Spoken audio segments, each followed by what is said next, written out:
We are live now, so we are good to go. All right, sir. Thank you. Good morning and a warm welcome to all of you in the 1 year integrated batch 2020 of the Unique Academy. I hope everyone has watched the webinars which were there since a week now. There have been around 10 webinars conducted by the Unique Academy. So I hope that all of you have really listened carefully those webinars because we have dealt with all the salient aspects of UPSC examination. In this lecture, I'm not going to repeat all those things. So those of you who haven't seen those webinars, I would still request to go through those webinars. Let us not waste time in the batch as far as the basics of the examination are concerned. We have talked about all the basics in the webinars, whether it is preliminary examination or mains examination, how to prepare ourselves, strategies, different aspects, sources for this examination, how to begin, whether to read NCERT first, what is to be done next. Most of those things have been covered, so let us not waste time on that. However, before I take up my core agenda of this lecture, I would still talk about two things. One, regarding this batch. Second, I will also talk about strategy a little bit so that all of you understand what you are supposed to do in upcoming 1 2 years. All right, so let us begin with the information regarding this batch.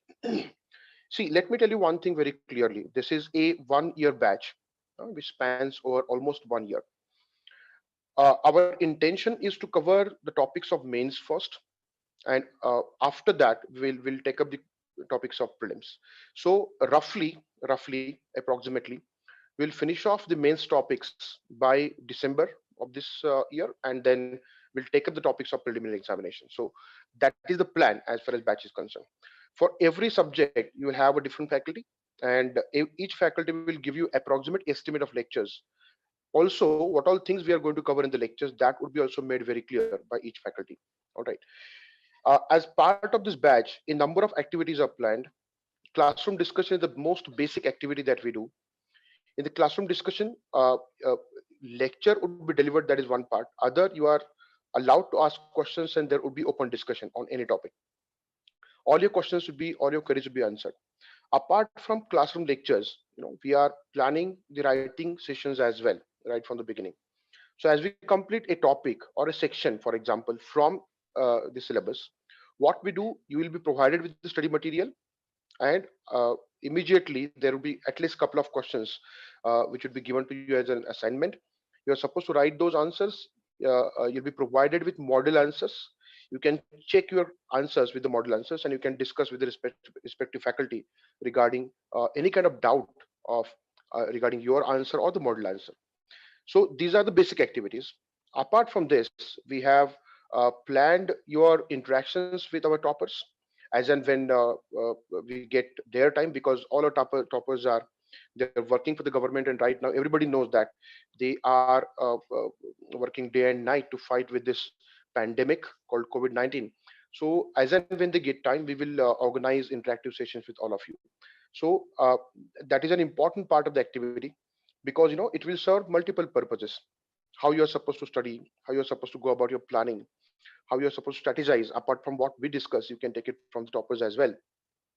And in the entire process of 1 year, as far as this batch is concerned, uh, uh, the classroom discussions, your interactions with the teachers, your interactions with the toppers, and different other activities we do in the classroom will also shape your personalities, uh, which is an important part again. So the preparation for interview, please understand this. You will get a dedicated session for this. Absolutely no doubt about it. How to prepare for the interviews and all that technical details. But let me tell you one thing. You cannot think about preparing for an interview 1 month, 2 month prior. Personality cannot be forged. Personality cannot be shaped in a period of 2 or 3 months. So throughout this year, the entire discussion that happens in the classroom should also go into shaping your personality. So please understand this. While we are discussing something in the classroom, that should also become part of your personality. That is where you develop that personality which is suitable for the administration. Why I'm saying this? Because most of the discussion in the classroom, will keep in close framework, will be in close framework of the syllabus, and the teaching as per the syllabus and discussions within the framework of syllabus will make you understand how to opine on a particular subject, how to discuss a particular subject, how to understand different dimensions of a particular subject. So what I'm trying to say is the activities planned throughout the year as far as this batch is concerned also takes care of your personality development as far as administrative job is concerned. So don't worry about it. We also organize sessions by certain high placed people, maybe IFS and IAS who are very experienced, who also have experience of interviewing the candidates of UPSC who are retired. So you'll get sessions with those people as well.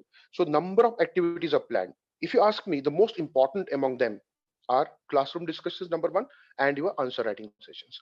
So you're supposed to focus on that more than anything else. All right, okay. So this is about batch briefly, very briefly. You will get to know about the batch from each and every faculty regarding their own subject. So not to worry about that. As I said in the beginning, each faculty will let you know how many lectures will be conducted, what topics will be covered, and their own planning in terms of the entire curriculum. Apart from the batch, let me quickly talk about the strategies. I know everybody is looking forward to the strategy for this examination, and I know I'm addressing a very diverse crowd as of now. There might be people who want to really appear for the next year. There might be people who are planning for 2022, 2023, 2025, whatever. But I would give you a basic outline of the strategy. Uh, uh, Within that, I would say I would only talk about the two strategies, and third one would be a very long-term kind of a strategy. The first strategy is the strategy for 2021. That is next year. Those who are really looking forward to appearing for this examination in the next year, for them, what should be the strategy? Briefly, we'll talk about it. You know, uh, right in the beginning, I would say that those who have had some kind of a study, they should think of appearing for the next year, because the timeline is pretty aggressive. Generally, we say that a study, a dedicated study, I would say, a dedicated study of 1.5 years is what is required for this examination. All right. So we are left with hardly 1 year if we are really thinking about 2021. So within that 1 year, what would be your target? That would be pretty aggressive. So one has to really think twice. What we suggest is by the month of December, uh, that is what we have planned in the batch as well. By the month of December, our study of mains examination must be complete. That is one part. And once that is complete, we must immediately begin with the study of preliminary examination as far as plan strategy for 2021 is concerned. All right, I'm repeating this. Till December 2020, you are supposed to finish off your main study. After that, from January 2021, you are supposed to start with your preliminary examination preparation. Let us talk about what do we really understand by mains preparation. What all things are expected within that as well. So based on which you can devise your own micro planning. I'm giving you a macro plan, and you are supposed to devise your own micro planning. So in the upcoming 6 to 7 months till December, what you're supposed to do is you should complete your NCRT reading once, twice. Then you should start reading the reference books, complete one reading of reference books, all the reference books, read voraciously, forget the entire world as if you're there to read only. That's it. So that should be your mode initially.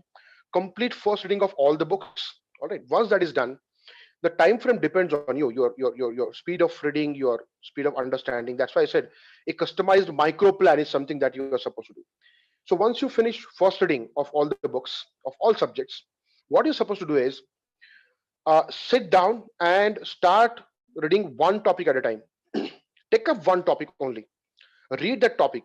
For a particular topic in the syllabus, you may find a corresponding chapter in NCRT, a corresponding chapter in reference book number 1, a corresponding chapter in reference book number 2, and you may get a class note as well. So there are multiple sources. What you're supposed to do, I'll tell you. Right at the beginning, decide that a particular book is going to be your standard reference book, and you can do that by consulting your respective faculty member. So pick one book as a standard reference book, keep all other sources aside. So read that topic, or the corresponding chapter from that book once, twice.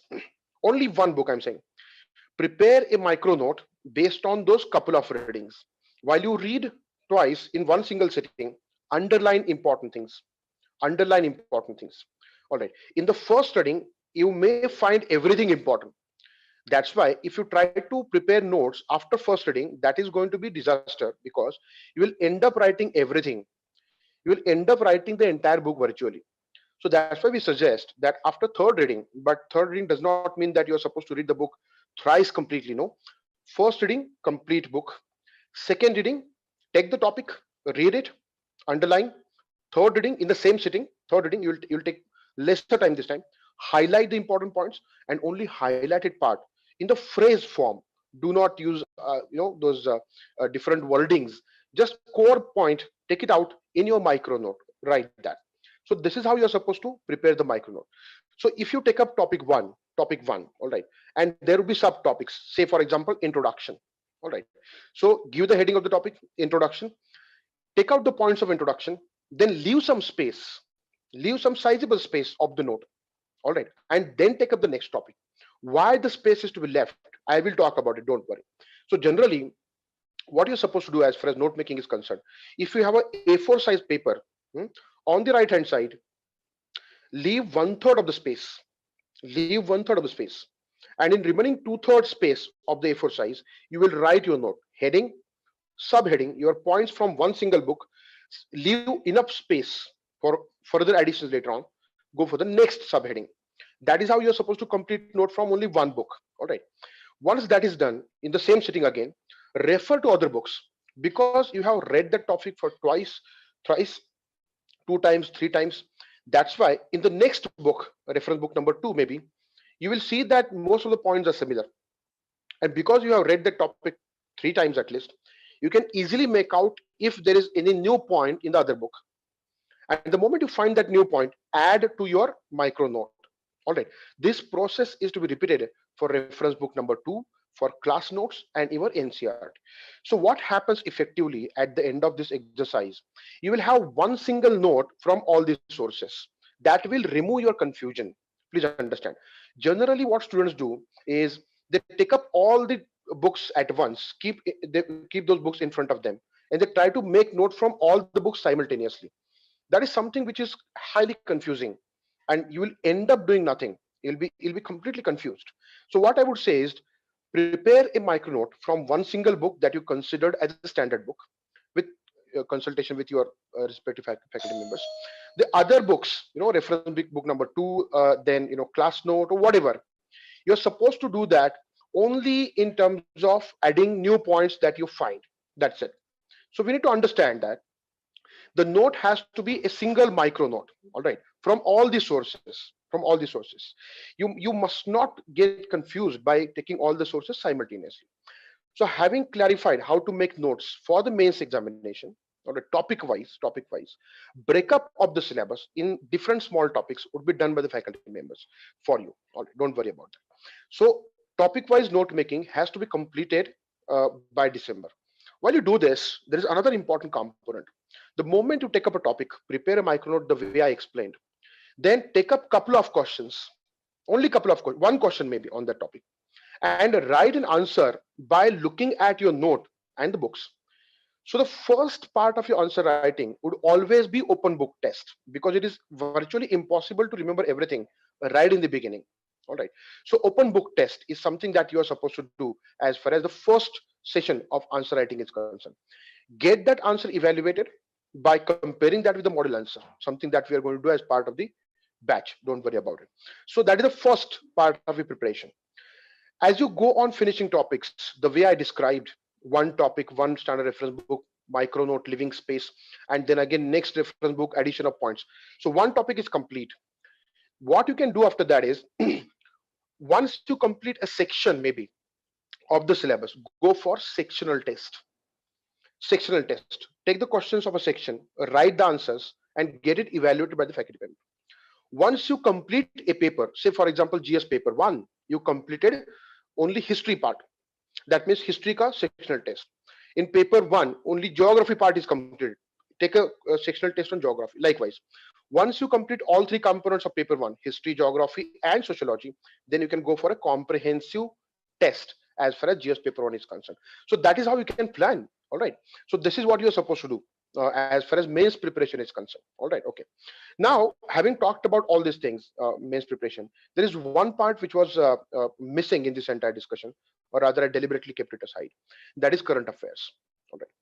If you're planning for 2021, you have to start reading current affairs immediately. That is a little bit cumbersome, little bit difficult, because you are supposed to read reference books, you are supposed to read NCRT, you are supposed to read newspaper as well. That's why generally we advise that give 1.5 year before you fill up the form, right?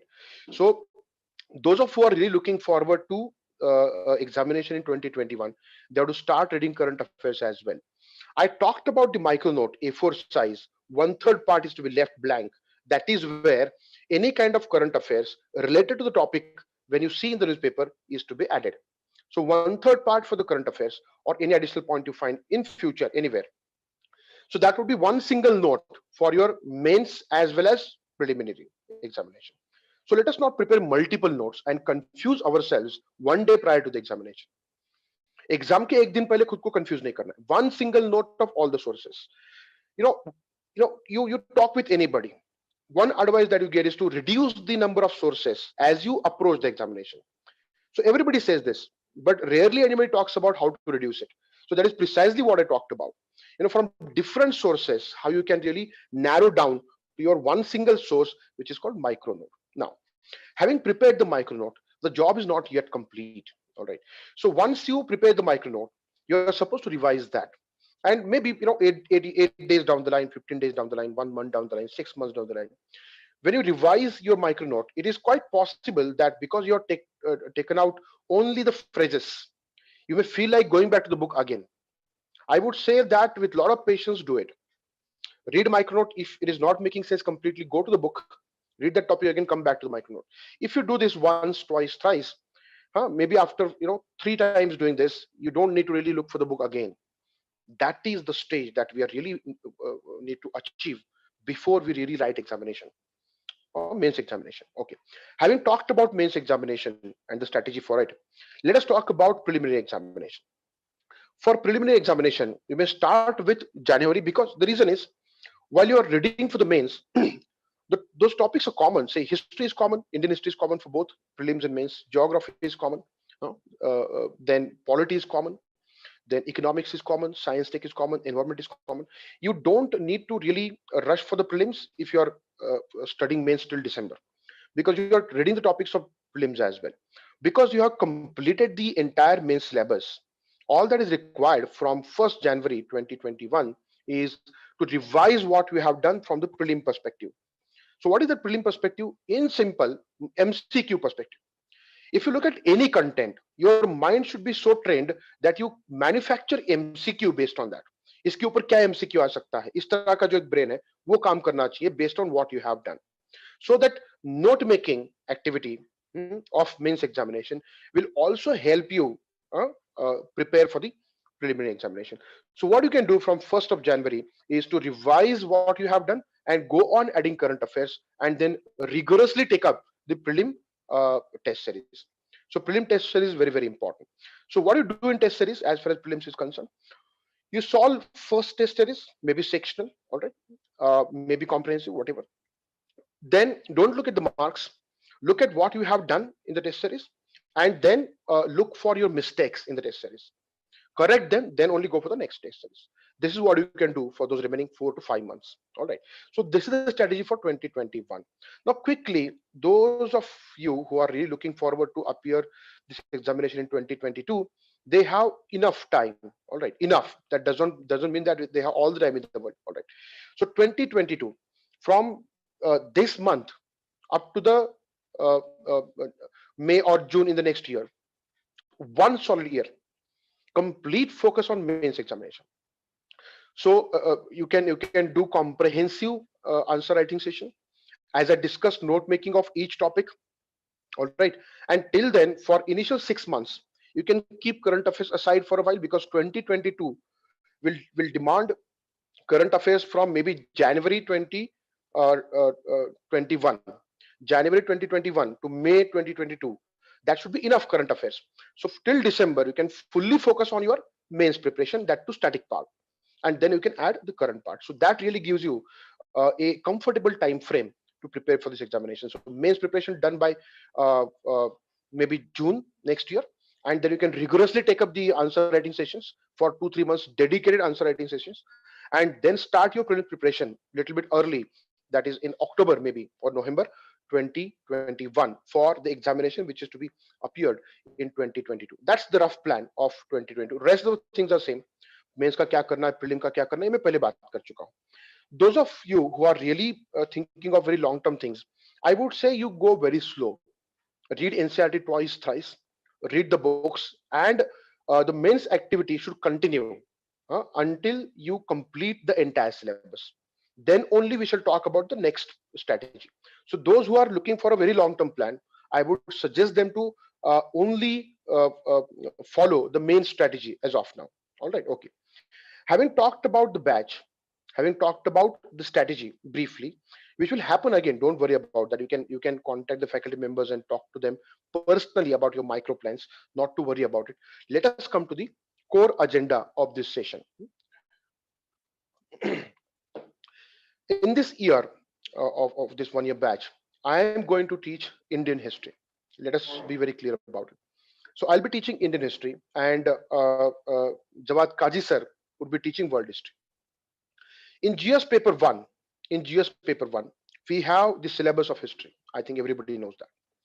I'm talking about mains. So if you're talking about prelim, there is one line syllabus. All right, there's one line syllabus. I'm sharing my screen. All right. So there's one line syllabus of prelim that is history of India and Indian national movement. All right. So we'll talk about both. Don't worry. In today's lecture, we'll talk about both prelim as well as mains. But the lecture would be so designed which will take care of both the aspects, preliminary and mains examination. As I said, the study cannot be divided in two parts. So the lectures should not be divided into two parts. Prelim orientation would be also given, and mains orientation would be also given. For example, if we are discussing revolt of 57, we'll talk about both the aspects: the analytical aspect, which generally is the subject matter of mains, and that factual aspect or MCQ aspect, which is also analytical sometimes, as far as prelims is concerned. So once we take up a topic, we'll cover both. Don't worry about it. Okay. So history of India is something that I would be teaching. All right. And Jawad Kaji sir would be teaching the world history. Let us talk about the agenda of today's lecture first.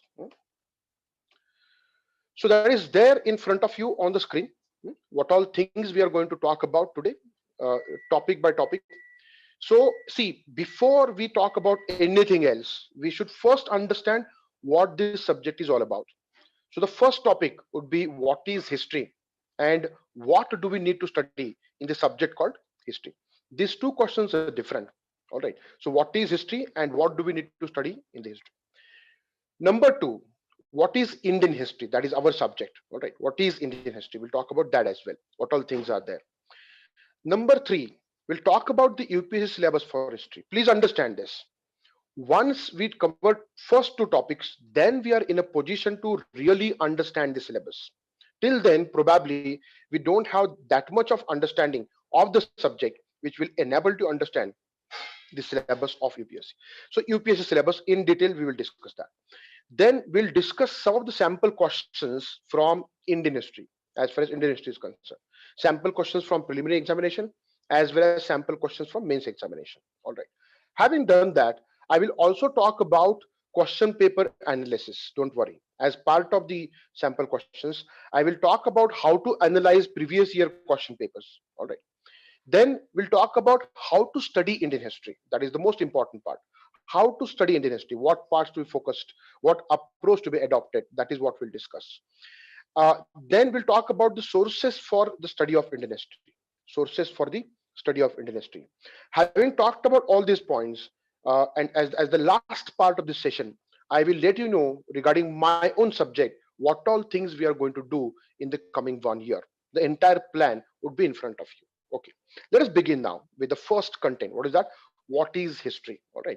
So let us try and understand what is history. History is a subject of humanities. Hmm. Subjects are divided into two parts: natural sciences and social sciences, or humanities. This is part of humanities, all right. So the moment you talk about the subjects of humanity, or you say social sciences, there is inherent subjectivity in that. There is inherent subjectivity in that. That's why the question, what is history, would come up with a lot of answers, and all the answers could be right at once, and all the answers could have limitations at once. That's why I have picked up some select definitions for you, as far as the understanding of the subject history is concerned. Just look at that. Professor Heine says that history is memories of societies. That's pretty simple, right? History of any society is nothing but the memories of that society. So somewhere he's referring to the past. All right. Thomas Carlyle says that world history is a biography of great men.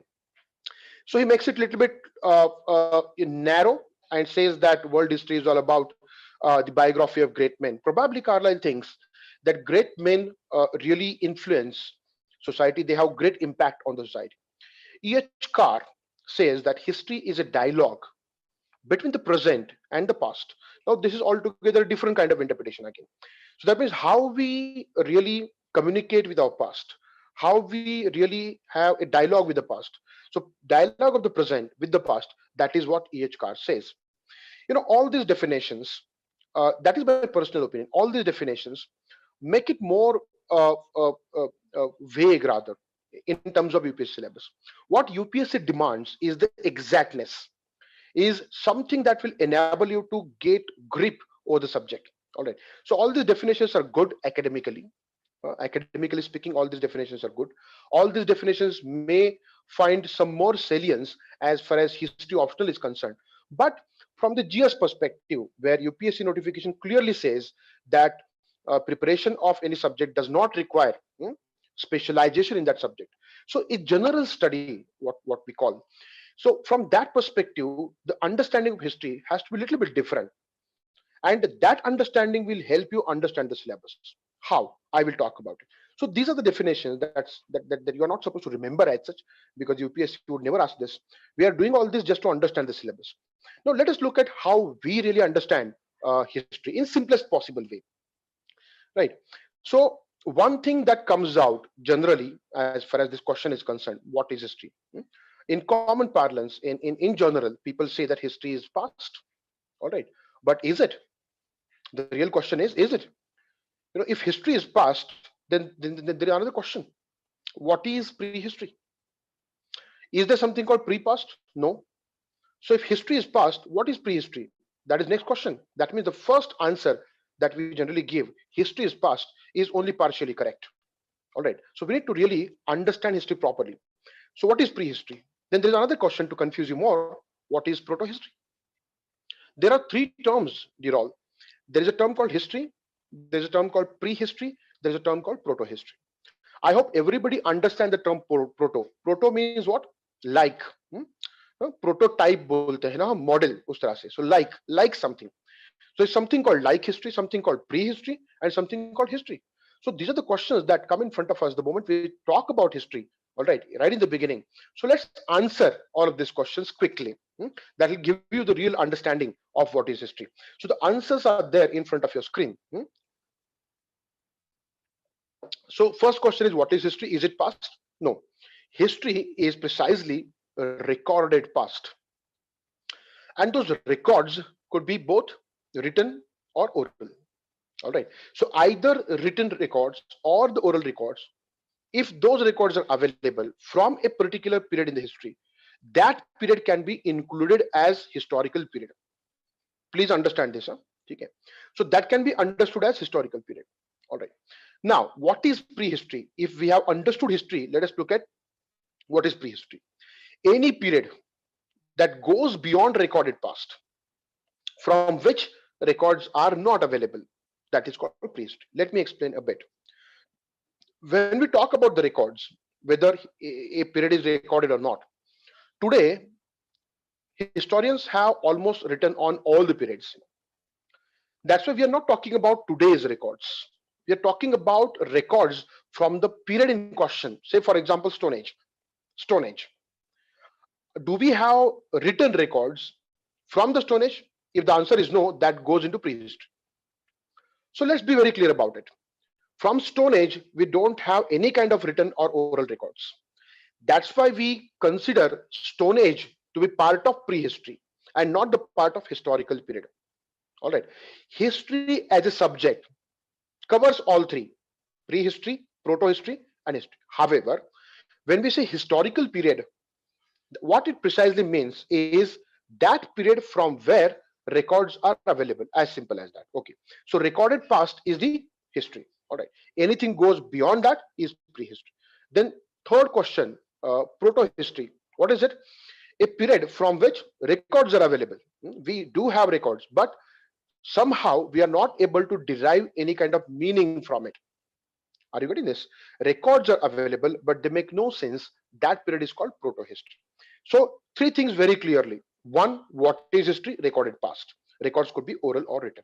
Number two, anything going beyond recorded past from where records are not available, that is prehistory.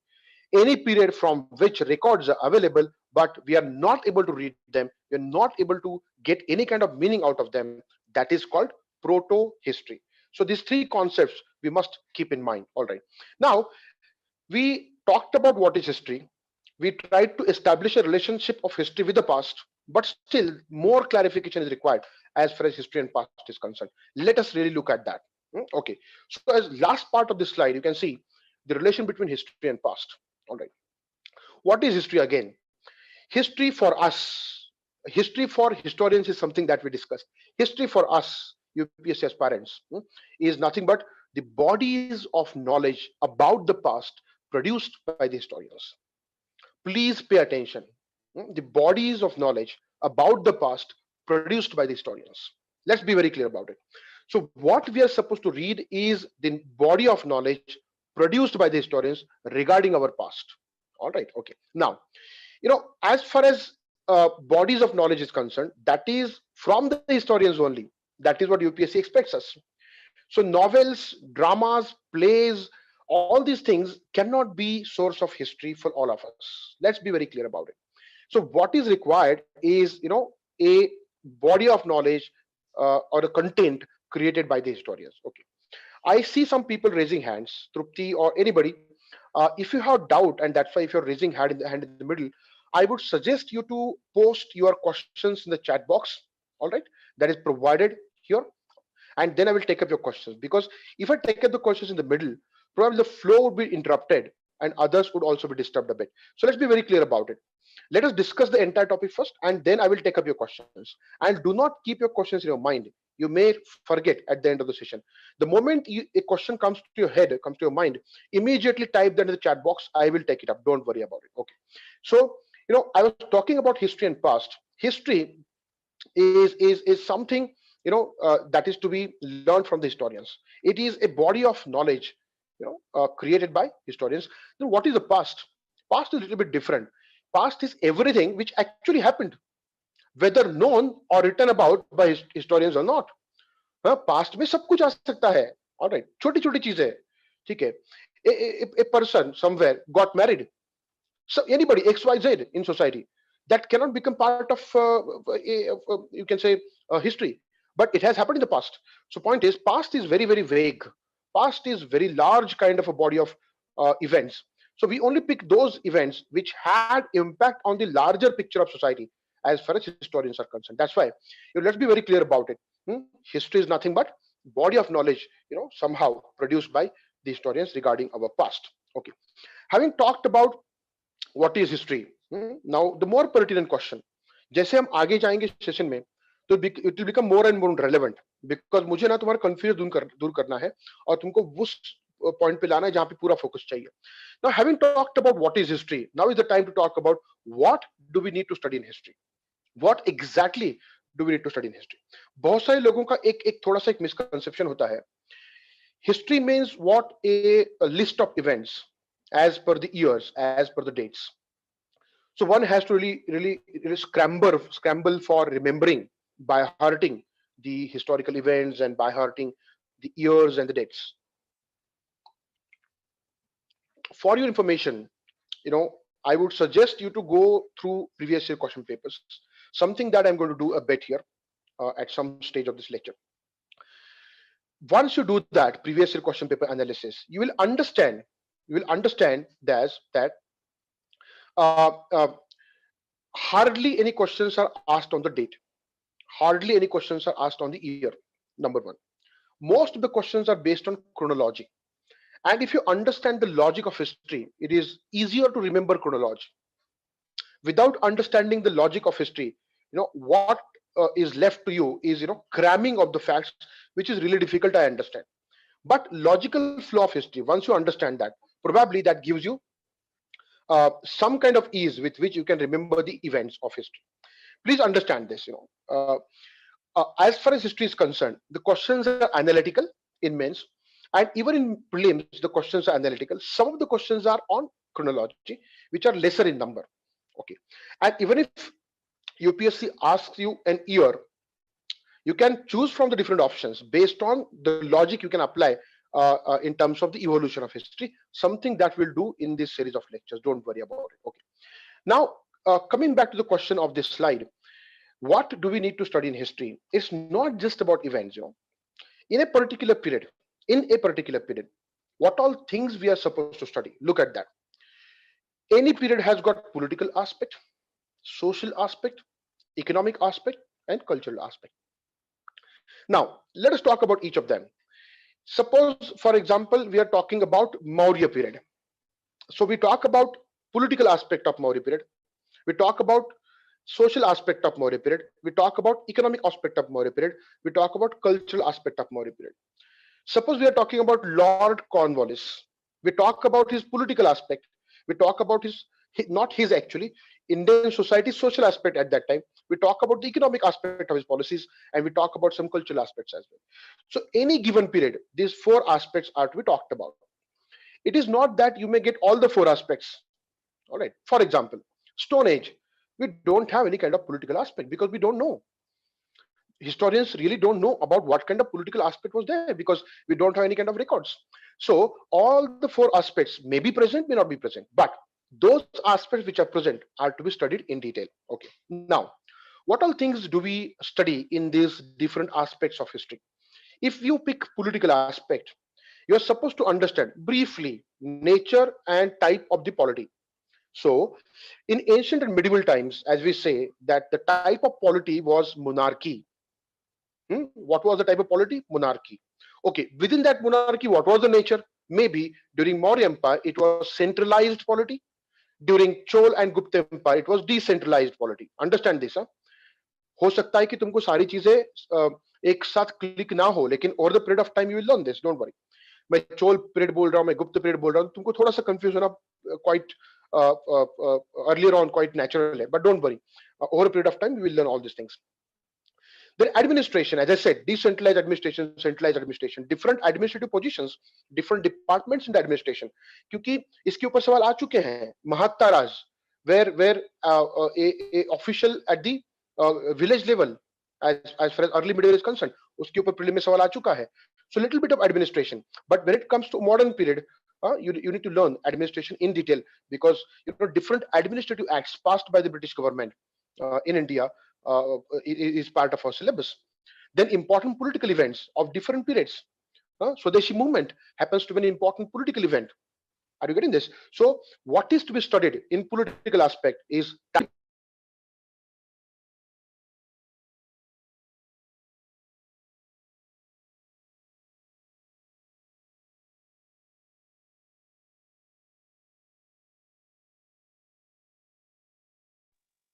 Okay.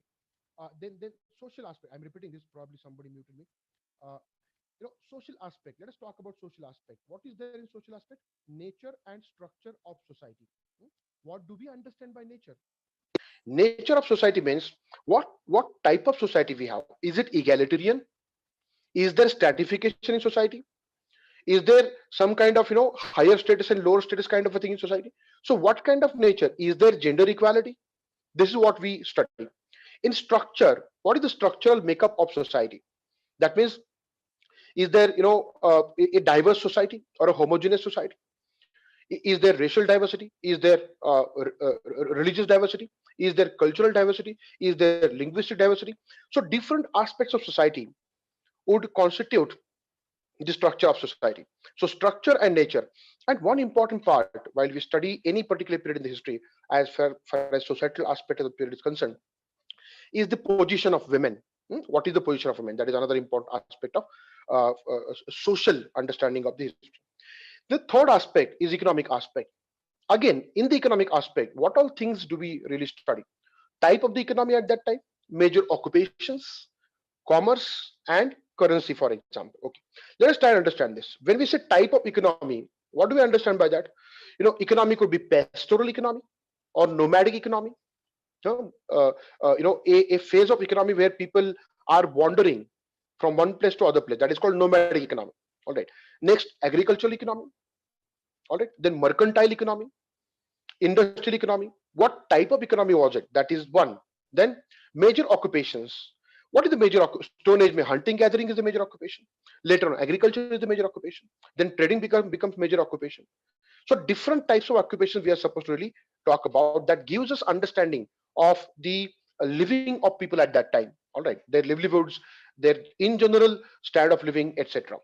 Then trade and commerce is very, very important, because India had trading relations within Indian subcontinent as well as with the world. That's why we need to understand that important aspect as well, trade and commerce.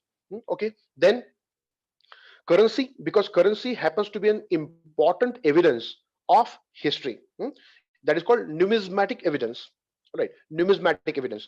Coins tell a lot of things about a particular period in the history. That's why we need to understand the currency as well. Okay, so these are different economic aspects that we study in history.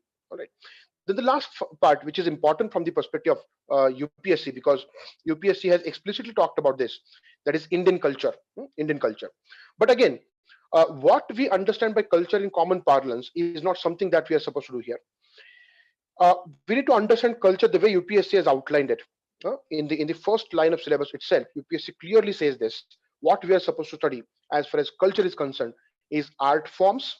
What are art forms? Painting, sculpture, then music, dance, etc. Architecture is again an important art form, but there are a number of structures in India. That's why architecture is taken out differently. Then the development of different languages in India, North Indian languages and South Indian languages. Before that, Sanskrit, Prakrit, Upper Brahms, different languages, and literature available in different languages. So this forms the cultural aspect as far as Indian history is concerned. Now, an important part of cultural aspect is also religion, because religion has a close link with the culture. That's why UPSC has asked questions on Buddhism many times, isn't it? UPSC may ask questions on Vedic literature, that is the literature of Hindu religion. UPSC may ask questions on Jainism, maybe Islam, Sikhism. These are all important religions in the history of India, and they had a certain impact on the different cultural manifestations as far as Indian history is concerned. All right, okay. So this is what we are supposed to study. Okay. अब ये बात अलग है कि what we are supposed to study in ancient history, what we are supposed to study in medieval history, what we are supposed to study in modern history. वो मैं अलग से बात करने वाला हूँ. Don't worry about it, because we can talk about what to study in different parts of history of India, it is ancient, medieval, modern, only when we go through the syllabus. All right. Now, having talked about history in general, let us talk about Indian history, which is our subject. I hope you are able to see on the screen. Indian history begins with Vedic age. Now, please understand. Uh, as far as Indian history is concerned, you may find different historians having different opinions. But in general, which is the most accepted thing, is that Indian history begins with Vedic age. Why are we saying so? Do we have any kind of special liking for the Vedic age? Not really. We say it begins with Vedic age because earliest records which convey a meaning to us are from Vedic age. So earliest records in India are found from Vedic age in an oral tradition. Oral tradition में Vedic literature हम तक आता है, as simple as that. That's why Indian history begins with Vedic age. Okay, now, so we answered the question, what is India's history? Starts from Vedic age or other historical period. Okay. Then the question is, Vedic age ke pehle, before Vedic age, there was Harappan civilization. All right. So where do we place it then? ठीक है. Harappan civilization was a wonderful civilization. We know that very well. So Harappan civilization is called proto-history of India. Why?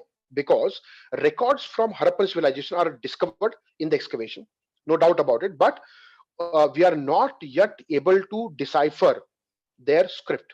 Harappan script is not deciphered yet. Lot of technologies are used as far as decipherment of the script is concerned. Deciphering the script means what? Deriving the meaning of the script, decoding the script. Okay, that has not happened yet. That is why Indus Valley civilization or the Harappan civilization is considered as proto-history. Okay, okay. Now, as simple as that, anything that goes beyond Harappan civilization is prehistory, isn't it? Because earliest records which convey definite meaning is from Vedic age. Harappan civilization is before that, which is the proto-history of India, and anything going beyond Harappan civilization is the prehistory. And prehistory of India consists of various stages of the Stone Age, various phases or stages of the Stone Age. So this is in brief as far as the beginning of Indian history is concerned. And this, from this point, it comes up to our present lives. Why I'm saying present lives? UPSC has mentioned that explicitly in the syllabus. I will talk about it. Don't worry. So Indian history, as far as the syllabus of Indian history is concerned, it has to begin with uh, uh, for all practical purposes Harappan civilization. However, though UPSC says that you are supposed to study history of India, they haven't explicitly mentioned prehistory, but questions have appeared on prehistory. For example, there was a question on megalithic rock cut architecture. There was a question on megalithic painting in the mains examination. That's why Mesolithic. What is Mesolithic? Middle Stone Age. That means a question came from prehistory. That's why we need to understand that uh, uh, as far as UPSC is concerned, we need to learn a little bit of prehistory as well. Okay, I'm sorry. Having understood where exactly Indian history begins, let me tell you very clearly here. Maybe theoretically Indian history becomes with starts with begins with Vedic age. We have to include Harappan civilization as well because there have been questions on Harappan civilization. Plus, there have been questions on prehistory as well. So our approach would be studying prehistory uh, only in terms of what type of questions are asked, studying Harappan civilization in terms of what type of questions are asked, and from Vedic age onwards, different aspects that we discussed a short while ago are to be discussed, are to be studied as part of our entire study of this part of UPSC syllabus. Okay. So this is about Indian history. So we began with what is history. We understood what to study in history. We discussed what is Indian history. Now we are in a position to understand the syllabus of UPSC as far as this subject is concerned. Prelim syllabus. Okay. The syllabus for preliminary examination. There is only one short phrase. I wouldn't say line. One short phrase. What is that? History of India and Indian national movement. Look at it. The interesting part is they say history of India, and the moment we say history of India, that should cover even the Indian national movement. What is the purpose of UPSC to explicitly mention Indian national movement separately? मतलब कैसे लिखा है देखो उसको, history of India and Indian national movement. So let us try and understand this. इसको understand करने की कोशिश करते हैं कि जब ये सिलेबस सामने दिखता है तो इसमें what all things we are suppose to study. Look at what is written below that. That gives you the actual breakup of the syllabus as far as preliminary examination is concerned. What all things are there? There is ancient history of India, absolutely no doubt about it. Ancient history of India, focus on the culture. We are supposed to focus on the culture. Medieval history of India, again focus on culture. Okay.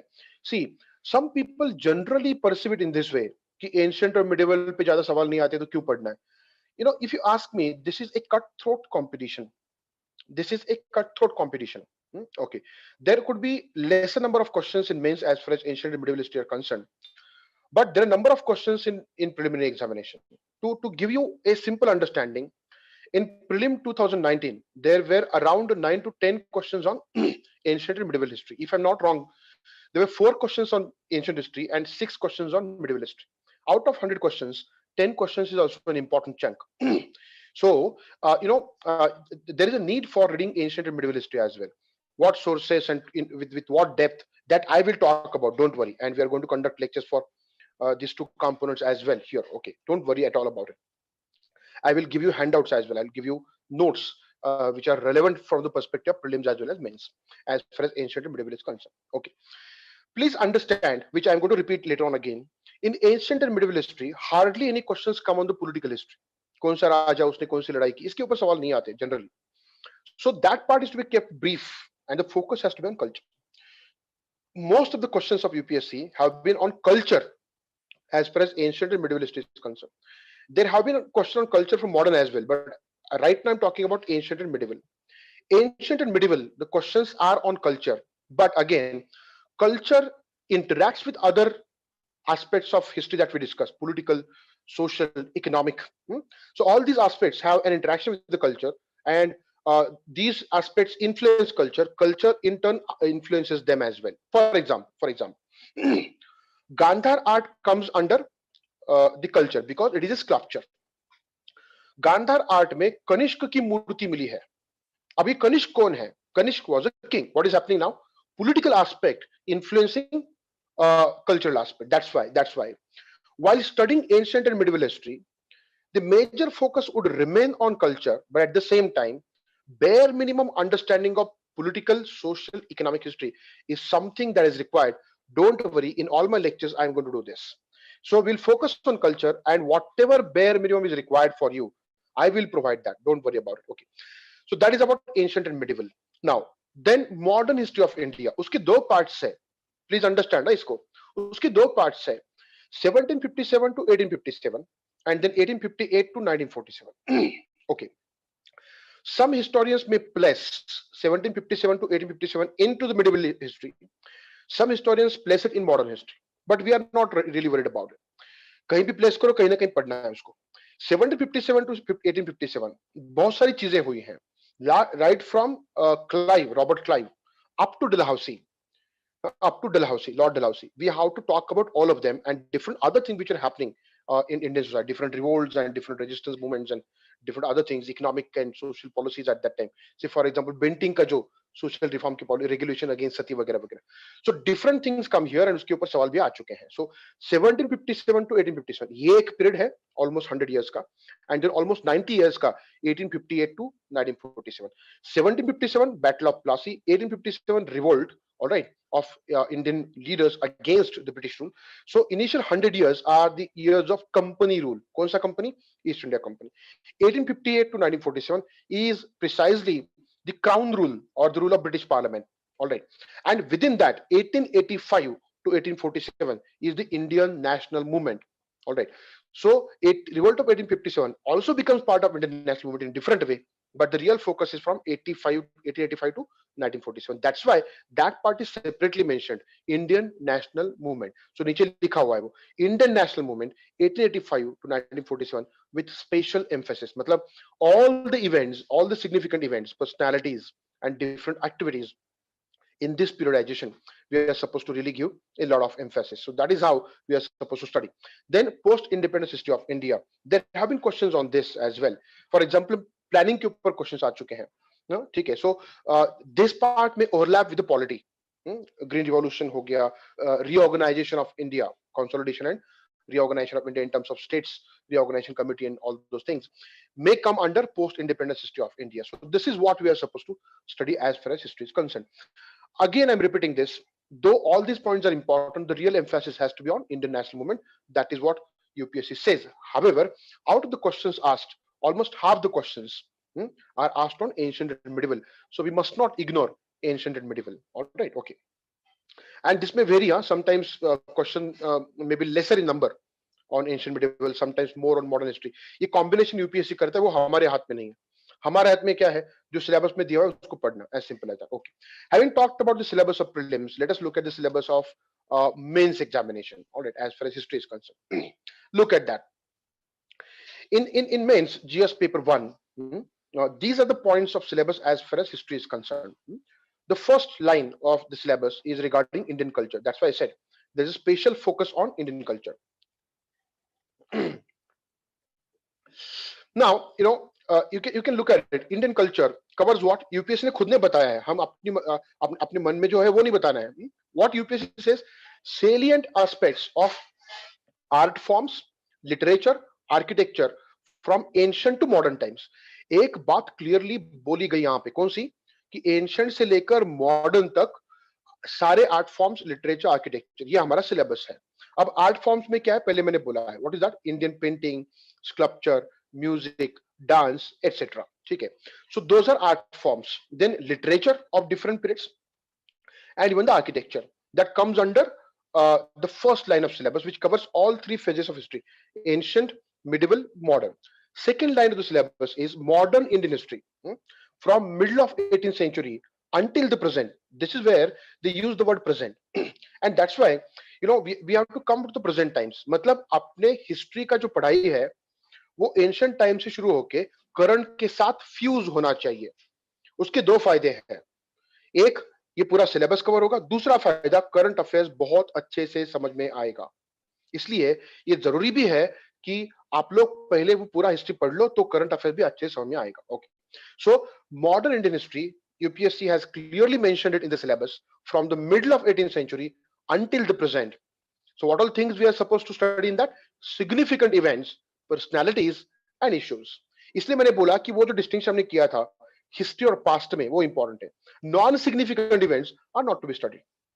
ठीक है, so significant events, personalities and issues from the entire history is something that we are supposed to study. Now please understand, ये किसके बारे में बोला गया है? Modern Indian history के बारे में। और यूपीएससी ने सीधा बोल दिया ना हमको कि मिडिल ऑफ 18th सेंचुरी। अभी मिडिल ऑफ 18th सेंचुरी क्या है? एक इवेंट ऐसी है मिडिल ऑफ 18th सेंचुरी में, that is battle of Plassey, which changed the entire scene of India, political, social, cultural, everything. So what is that event? Battle of Plassey. So 1757 से आगे is what they are trying to say. All right, okay. So 1757 Battle of Plassey onwards, all the important events, personalities, issues. मतलब इसका मतलब क्या होता है? Ancient medieval में culture का फोकस है। वहां पे ये नहीं बोला गया कि सारे इवेंट्स पढ़ो। हाँ, देखो अपना सिलेबस हमको ठीक से पता होना चाहिए। We must understand syllabus properly. और हम ये पहचान जाए right at the beginning. We must identify right at the beginning, what is to be studied, what is not to be studied. So let me be very clear here. In ancient medieval, there is very little focus on political events. There is some focus on administrative aspect, economic aspect, social aspect, but the real emphasis is on culture. Example, जो मैं बाद में देने वाला ही हूँ, संगम literature के ऊपर सवाल आया था। अब ये लिटरेचर तो पार्ट है अपने सिलेबस का, लेकिन उसमें ये नहीं पूछा था कि लिटरेचर क्या है, ये पूछा था कि संगम लिटरेचर में जो इंफॉर्मेशन मिलती है, based on that what socio economic conditions of south India do we understand. So that's why I said little bit of social, economic, administrative understanding with a real focus on culture is what we are supposed to do as far as approach to ancient and medieval history is concerned. When it comes to modern history, all the aspects with equal emphasis. That is what UPSC syllabus clearly tells us. All right, okay. Third point, again here, like in the prelim syllabus, again the freedom struggle is separated out and emphasized. ठीक है, so the freedom struggle या फिर international movement, both the things are same. Freedom struggle, various stages, important contributors and contributions from various parts of our country. So इसमें दो चीजें हैं, एक various stages of the Indian national movement of freedom struggle. See, moderates, extremist and Gandhian era, इस तरह से historians ने इसको डिवाइड किया है. तो तीनों stages को ठीक से पढ़ना पड़ेगा. And within those three stages, there is another thread of revolutionary movements as well. Okay, so we have to study all the four aspects and different other aspects as well. So various stages, important contributors in terms of personalities, moderate leaders होंगे, extremist leaders होंगे, उन्हीं को old nationalist, new nationalist भी बोला जाता है. Then Gandhian phase के leaders, Gandhi was one of those leaders, very important rather, but there were other leaders as well. उन सबका पढ़ना पड़ेगा हमको, और उनका contribution and the contribution from different parts of the country. There could be some regional movements, some regional events. Those are also to be studied. For example, Anushilan Samiti was a revolutionary organization from West Bengal. So that their activities were confined to West Bengal only, but we need to study that. So contributions from different parts of the country as well, we need to understand. All right. Mopila rebellion, for example, was in South India. So वो भी पढ़ना पड़ेगा. Regional है लेकिन पढ़ना पड़ेगा. So different parts of country की जो important events है, वो भी हमको यहाँ पे पढ़ने पड़ेंगे as far as the part of freedom struggle is concerned. Then post-independence consolidation and reorganization. The syllabus clearly saying consolidation and reorganization. Independence मिला इंडिया को, तो इंडिया को कंसोलिडेट करने वाले, इंडिया को रीऑर्गेनाइज करने वाले जो डेकेड्स है वो पढ़ने पड़ेंगे, ठीक है। दैट में literally come up to the present times considering the recent state formation of Telangana, Jharkhand, Uttarakhand, etc. Okay. But again, that you cover in polity as well. So generally, in post-independence, at the most you can cover up to 70s, which covers the major portion of consolidation and reorganization. Okay. And that may get overlapped with the study in polity. Maybe a study in, for example, the foreign policy of India. तो उसमें भी बहुत सारे parts आ जाएंगे. Don't worry about it. So post-independence consolidation, 50s, 60s, 70s, at the most 80s, that's it. So that is the period that we are supposed to study as far as this part is concerned. Okay. Then modern history of the world. अब ये मेरा part नहीं, लेकिन I will just mention that and we'll go ahead. This will be covered by Jawad Kaji sir in tomorrow's lecture. So modern history of the world from 18th century onwards, important events and political philosophies. Let me tell you very clearly, Jawad Kaji sir will talk about all those events and political philosophies, but again, you will have another maybe a lecture on political philosophies when it comes to international relations, a subject that I am going to teach again. There, I will talk about the political philosophy which are mentioned in the syllabus of history. So that would be covered in world history or in the IR. Don't worry about it. So entire syllabus would be covered in our upcoming lecture. So this is the discussion on the syllabus of history as far as means examination is concerned. Okay. Having talked about the syllabus, let us come to the sample questions now.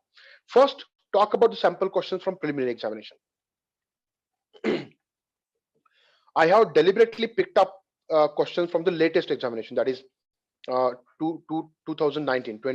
Okay. Look at the questions. I have picked up 2 questions from ancient history, picked up 2 questions from middle history, 2 questions from modern history. So these are the 2 questions from ancient history. Look at the question number 97. Which one of the following is not a Harappan site? So you need to study Harappan civilization. You should know the major sites of Harappan civilization. That is the expectation, the first question. So Chanudaro, Kodiji, Sogora, and Desalpur. So these are the options given, and we know that Sogora is not a Harappan site. All right. So Sogora is rather a site which becomes important during Mauryan period. All right. So we should know a little bit of history in terms of sites as well, so that such questions can be tackled. Don't worry, I'm going to do that. Then look at the next question, 99. We are not here to answer the questions. I'm just trying to give you the feel of questions as far as preliminary examination is concerned. Look at the question number 99. There are some statements. There are 3 statements. Deification of Buddha, treading the path of bodhisattvas, then image worship and rituals. Now, ये कैसा सवाल है? ये किसी art form पे है क्या? नहीं. ये आर्किटेक्चर पे है? नहीं. ठीक है. ये लिटरेचर पे है? Kind of yes. बट कौन सा literature? That is religious literature, from which we understand the philosophy of Buddhism. That's why I said there are questions on religion as well, but in different way. किसी भी religion का philosophy क्या है, इस तरह के questions आए हैं, तो वो थोड़ा सा समझना जरूरी है. So Buddhism was divided into 2 sections, 2 factions after death of Gautam Buddha. That is Mahayana and Heian Buddhism. All right. तो ये सारे features Mahayana Buddhism के हैं. All these features are of Mahayana Buddhism. ठीक है. So if we learn what Gautam Buddha talked about in his own philosophical understanding, and then how Heianist interpreted that, how Mahayanist interpreted that, ये अगर हम पढ़ेंगे तो ये आसानी से solve हो सकता है. So we are going to study Buddhism in our ancient lectures. Don't worry about it. Now look at the other questions. Prelim examination के जो questions medieval पे आए हैं. Look at that. Question number 87. Who among the following Mughal emperors shifted emphasis from illustrated manuscripts to albums and individual portrait? Okay, what is it? It is a question on the painting. It is a question on the painting, and there are names of the kings of Mughal Empire given: Humayun, Akbar, Jahangir, Shah Jahan. So we need to understand that questions may come from painting as well. ये medieval का हो गया. दूसरा सवाल, with reference to Mughal India, what are the differences between Jahagirdar and Zamindar? Now, यहाँ पे देखो, UPSC ने क्या बोला, ancient medieval में culture पढ़ो, लेकिन ये clearly this is question on the administration of Mughal Empire. ऐसा नहीं कि मुगल एम्पायर के ऊपर एडमिनिस्ट्रेटिव क्वेश्चंस पूछे गए हैं. हाँ, क्वेश्चन तो उस पे भी आया था अर्ली मिडिवल महाताराज के ऊपर. So you may get some questions on the administration as well. because the administration is mentioned in different literatures, administration is mentioned in different inscriptions. अब inscriptions क्या है? रॉक पे या फिर पिलर पे कुछ ना कुछ इंस्क्राइब किया हुआ है पुराने लोगों ने, तो वही वहां पे भी बहुत सारे मेंशंस आते हैं अलग अलग एडमिनिस्ट्रेटिव पोजीशंस के, उनके फंक्शंस के। इसके बारे में तो काफी लिटरेचर है। मुगल टाइम में और दिल्ली सल्तनत के टाइम पे regarding the empires, a lot of literature is available. So from that, this question comes. So what is the difference between Jahangir and Jamindar? There are statements, you can read that later. What I'm trying to tell you is, questions are based on, as far as ancient medieval is concerned, based on culture. However, these questions also venture into the domains of administration, a little bit of polity, and a little bit of social economic conditions as well. So that's why it is important to read these two. But in terms of proportion of time that you are supposed to devote, as far as ancient medieval on one hand and modern on the other hand is concerned, I would say that proportion has to be 30-70. So 30% of your time to this part and 70% on modern history. Okay, let us look at the questions from modern history. Okay, question number 96, consider the following pairs. There are matching kind of a question, but matches are given, you have to identify the correct matches. Kya diya hua hai? Movement or the organization in one column and the leader of that movement or organization in the other column. All India Anti-Intouchability League, then All India Kisan Sabha and Self-Respect Movement, and then MK Gandhi, Swami Sahajanand Saraswati, and EV Ramaswamy Naikar. So you have to match these pairs. That means you need to understand different important events, movements, organizations, and their leaders. This can be done. What are the tricks to really remember all these things? That I will cover in my lectures. Don't worry about it. Okay. Look at this next question, 95. With reference to Swadeshi movement, consider the following statements. What are the statements? It contributed to the revival of indigenous artisan crafts and industries. All right. Indigenous artisan crafts and industries. Second, the National Council of Education was established as a part of Swadeshi movement. Okay. Even if you don't know much about Swadeshi movement, you can easily see that both the statements are correct. Why? Because the word Swadeshi itself promotes, indigenous arts and crafts. And the agenda of Swadeshi, as far as Swadeshi is concerned, this comes, Swadeshi movement was launched after the partition of Bengal by the extremist leaders, neo-nationalists. So neo-nationalists emphasized on national education as well. And that's why that National Council of Education also comes under this Swadeshi movement. Okay, so this is how the questions appear. Okay, so these are the prelim questions. Let us now look at the questions from mains examination. Okay, that is there on the screen. In the mains examination, the questions are a little bit analytical. Let us look at them. I have picked up questions from 2019. You can look at the questions from 2013 up to the present time, because 2013 से pattern change हुआ था. Okay. The first question is, highlight the Central Asian and Greco-Bactrian elements in the Gandhar art. 10 marker है, 150 words में answer लिखना है. Now ये सबसे पहले तो ये समझना पड़ेगा कि ये गांधार आर्ट कहाँ पे है, गांधार कहाँ पे है, आज के पाकिस्तान में है. ठीक है, तो गांधार आर्ट इतना फेमस क्यों है? That is one. Gandhara art कब आया था और ये ग्रीको बैक्ट्रियन कहाँ से आया? ऐसे लगता है ना कि इंडिया में ये ग्रीको और बैक्टीरिया क्या है, और ग्रीक लोग यहाँ तक आए थे क्या, और सेंट्रल एशियन लोग कौन थे? ठीक है. ओके, अब यहाँ पे that is what I said, ancient time में थोड़ा सा जो पॉलिटिकल पार्ट, थोड़ा सा, बहुत ज्यादा नहीं, ऐसे क्वेश्चन समझने के लिए वो रिक्वायर्ड है. But I am telling you clearly, जो थोड़ा सा पॉलिटिकल पार्ट रिक्वायर्ड है वो मैं बता दूंगा, उसके लिए मैं कोई बुक नहीं बताऊंगा. आई am telling you, I will in my lectures cover that, और उसके नोट्स भी मिल जाएंगे in your hand. Brief the political history of ancient and medieval history, brief, something that will help you understand such questions. Alexander का जब invasion हुआ था India के ऊपर, अलेक्जेंडर का, सिकंदर बोलते हैं ना, अलेक्जेंडर द ग्रेट, ठीक है, 326 BCE. अब ये BCE AC क्या है, पीरियडाइजेशन क्या है, ये मैं बात करने वाला हूं नेक्स्ट लेक्चर में. तो वो जब वापस चला गया तो कुछ ग्रीक लोग यहीं पे रुक गए थे, और ये पाकिस्तान के उधर का एरिया है जो अफगानिस्तान में आता है, कुछ हद तक ईरान में आता है, दैट इज कॉल्ड बैक्ट्रिया. ठीक है, सो द बैक्ट्रिया एरिया में ग्रीक लोग रुक गए थे, बैक्ट्रिया और इंडस वैली में कुछ, that is why those are called Greco Bactrian और Indo Bactrian, sorry Indo Greek. Indo Greek kingdom बना बाद में, और इंडो ग्रीक किंगडम को पार्थियन लोगों ने रिप्लेस किया जो सेंट्रल एशिया से आए थे, शक लोगों ने रिप्लेस किया, कुशाणों ने रिप्लेस किया. दैट मीन्स बहुत सारे सेंट्रल एशियन लोग गांधार में आ चुके थे, गांधार आर्ट के ऊपर इन्फ्लुएंस करने के लिए। तो कौन से लोग हैं? एक तो इंडो ग्रीक्स है, पार्थियन है, कुषाण है, शक है, एटसेट्रा। अब ग्रीक एलिमेंट्स कौन से हैं वो we will talk about it. Treatment of the body, the kind of clothing, the treatment of the hair, all this things are the Greek Roman features. Bactrian features भी है, ठीक है। एक इंपॉर्टेंट बात मैं बता दूं, जैसे मैंने कुषाण लोगों की बात की, तो Kanishka was a Kushan king, तो उसकी मूर्ति है वहां पे। सो अंडरस्टैंड दिस, ये सब बता पाओगे तुम लोग the moment you study that part of the history, and that in simplified manner. तो हर लेक्चर में ऐसे में एक एक टॉपिक लूंगा जो that will cover all the aspects. It's not just about Gandhar art, it's about Mathura art, it's about Amravati art, different schools of arts. Let UPSC ask questions or anything. Let's be prepared with all the aspects of a given period in the history. Okay. Then examine the linkages between 19th century's Indian Renaissance and the emergence of Indian national identity. Okay.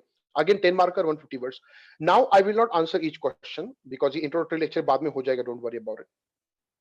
लेकिन Indian renaissance जो है वो शुरू हुआ British government यहाँ आने के बाद, जो यहाँ पे एक वेस्टर्न एजुकेशन की शुरुआत हुई, उसके साथ we see Indian renaissance who stands right at the top of it in terms of as a beginner is Raja Ram Mohan Roy, right. So Indian renaissance was important to shape the nationalist identity as far as India is concern. तो उसकी बात यहाँ पे करनी पड़ेगी आपको। Precisely this question is based on background to the Indian national movement.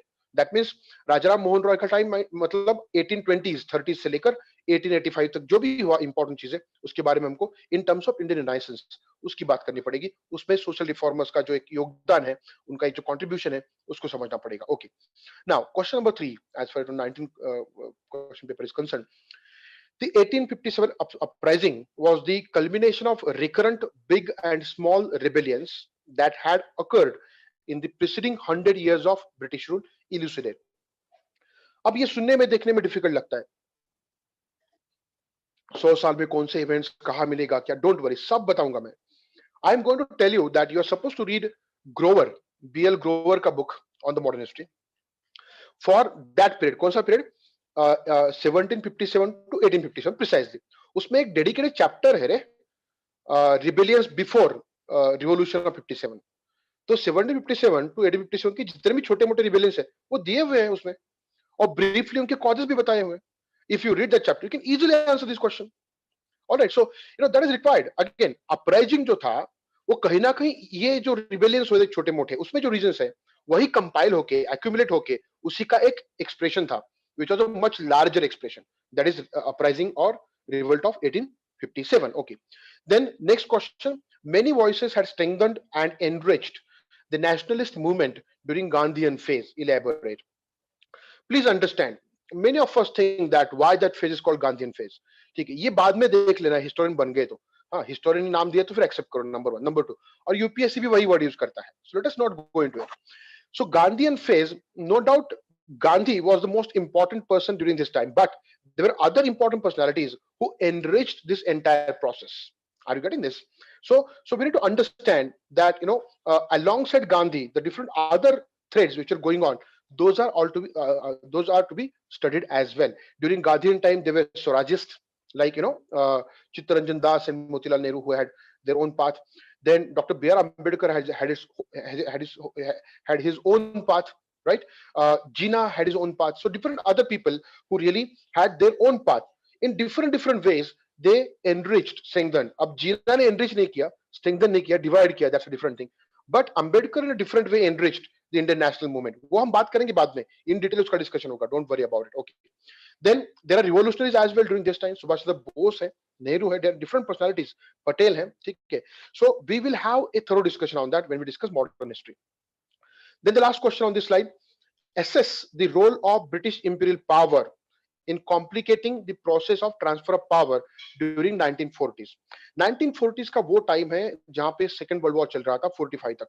Okay, उसमें काफी, उसको बोलते हैं इंडियन डेडलॉक, जहां पे प्रोसेस कॉम्प्लिकेट हो गई थी because of two things. One, the British imperial policies, not just during 40s but in the entire British rule. Okay, then as a result of that policy there was a rift between Muslim League and Indian National Congress that really complicated the process of transfer of power. तो ये भी हम discuss करेंगे. वहां पे role of British imperial power को assess करना है. So please understand, thorough understanding discussion is required. अब कहीं पे भी जितने मैंने क्वेश्चन दिखाए प्रीलिम से या फिर मेन से, कहीं पे भी did you look at this, ये दिखा तुमको कि कोई ईयर पूछा है डेलिबरेटली? ऐसा नहीं दिखता है। रेयरली ए ईयर और date is asked, rarely. And if you understand the flow of history, you can easily answer those questions based on the options given to you. Having talked about the sample questions, ultimately. Now let us talk about the previous year question paper analysis. Previous year question paper analysis. You know, how do we do this? हर कोई बोलता है कि previous year question paper analysis करो, लेकिन तुम्हारे सामने मैंने एक मॉडल रखा है, ठीक है? This is a rather an incomplete question paper analysis, पूरा possible नहीं है इस पेज पे, तो मैंने इंडिकेशन दिए तुम लोगों को. So in tabular format, you can really do this question paper analysis. This is for GS1, and this you can do for any paper, GS1, 2, 3, essay paper, optional paper, whatever. How you can do it? As I said, as far as mains is concerned, the question paper analysis should begin from 2013 onwards, because वहां से pattern change हुआ. 2013, 14, 15, 16, 17, 18, 19. यहाँ पे मैंने dot dot dot दिया है.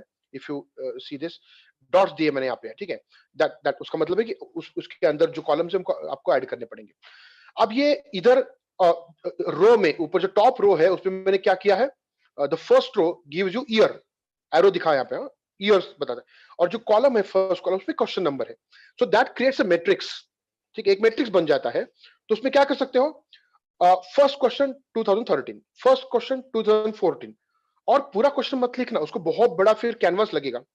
एक बड़ा पेपर आता है ना वो पेंटिंग वगैरह के लिए, वो बनाओ, उसमें क्लियरली लिखो और तुम्हारे स्टडी रूम के सामने लगा दो, so that you can revise that every now and then. हमेशा तुम्हारे सामने रहेगा तो तुमको एक अंदाजा आएगा. You will get some idea of what all questions are asked on what areas and what type of questions. तो मैंने क्या क्या लिखा है देखो. काफी लंबा क्वेश्चन था संगम लिटरेचर के ऊपर, वो मैं दिखाऊंगा बाद में. तो संगम लिटरेचर के ऊपर क्या क्वेश्चन है? सोशियो इकोनॉमिक कंडीशन के, उसका जो मेन पॉइंट है वो निकालने को आना चाहिए. संगम लिटरेचर पे सवाल है, लेकिन किस पे है? सोशियो इकोनॉमिक कंडीशन पे. लेकिन एग्जैक्ट सवाल क्या है? कमेंट, तो उतना वर्ड लिख दो, ठीक है? लाइकवाइज इंडस वैली सिविलाइजेशन पे सवाल आया था, और क्या था वो? Comparison with the modern urbanisation, मतलब इंडस वैली सिविलाइजेशन का urbanisation to be compared with the modern urbanisation, ये लिखा है. उसको क्या बोला है? लेकिन डिस्कस बोला है, तो वो लिखो. Those keywords of the question are very important, because that decides the tone of your answer. Comment करना है तो तुम्हारे आंसर में कमेंट आना चाहिए तुम्हारा. डिस्कशन बोला है तो नीचे समरी आनी चाहिए. कमेंट बोला है, कमेंट. हाँ, सो हाईलाइट बोला है, हाईलाइट करो, नीचे पूरा समरी दे दो. जो 2019 के क्वेश्चन है, क्या हाईलाइट करने को बोला है? Central Asian Greco Bactrian elements in Gandhara art, जो हमने थोड़ी देर पहले डिस्कस किया था. So this is how this gives you complete picture of the different questions asked in the previous year question papers. So this is how you're supposed to analyze. Don't try to answer the questions as of now. I know there would be a huge curiosity in your mind, अरे इसका answer क्या है, उसका answer क्या है, लेकिन ये मत करो. अभी मैं बोल भी दूंगा answer, it makes no sense. You know, answer तुमसे आना चाहिए जब हम डिस्कस करते हैं इस चीज को पूरी तरह से, ठीक है? So let us not jump to the answers as of now. और मैं चाहूंगा भी नहीं कि वो आंसर्स अभी हम ले लें, बिकॉज यू नो कोई भी क्वेश्चन हो फॉर दैट मैटर, उसका एक फ्लो है हिस्ट्री का, वो समझोगे तो can easily answer that later on, ठीक है? Okay, let us not jump to the answer. Answer की तरफ कब जाना चाहिए? जब हमारा स्टडी कंप्लीट होता है. When you finish off your study with micro notes, then talk about the answers, ठीक है? Okay, now having understood the question paper analysis, now let us go to the next topic of our session today. That is how to study Indian history.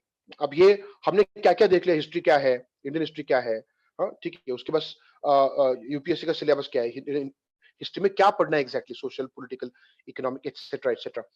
We talked about sample questions, we talked about previous year question paper analysis. Now let us talk about how to study Indian history, जो हमारा सबसे important core part है, ठीक है? How to study Indian history. Simplify करके बता रहा हूं मैं यहाँ पे, ठीक है? जो हमने अभी तक डिस्कस किया है. Okay, look at the first point on your screen. The first thing that we are supposed to do is to understand the scope of Indian history, and this would be the topic of my second lecture, ठीक है? जब वो history का second lecture अपना शुरू होगा, तो उसमें पहला लेक्चर किस चीज पे होगा? The discussion on the outline of Indian history.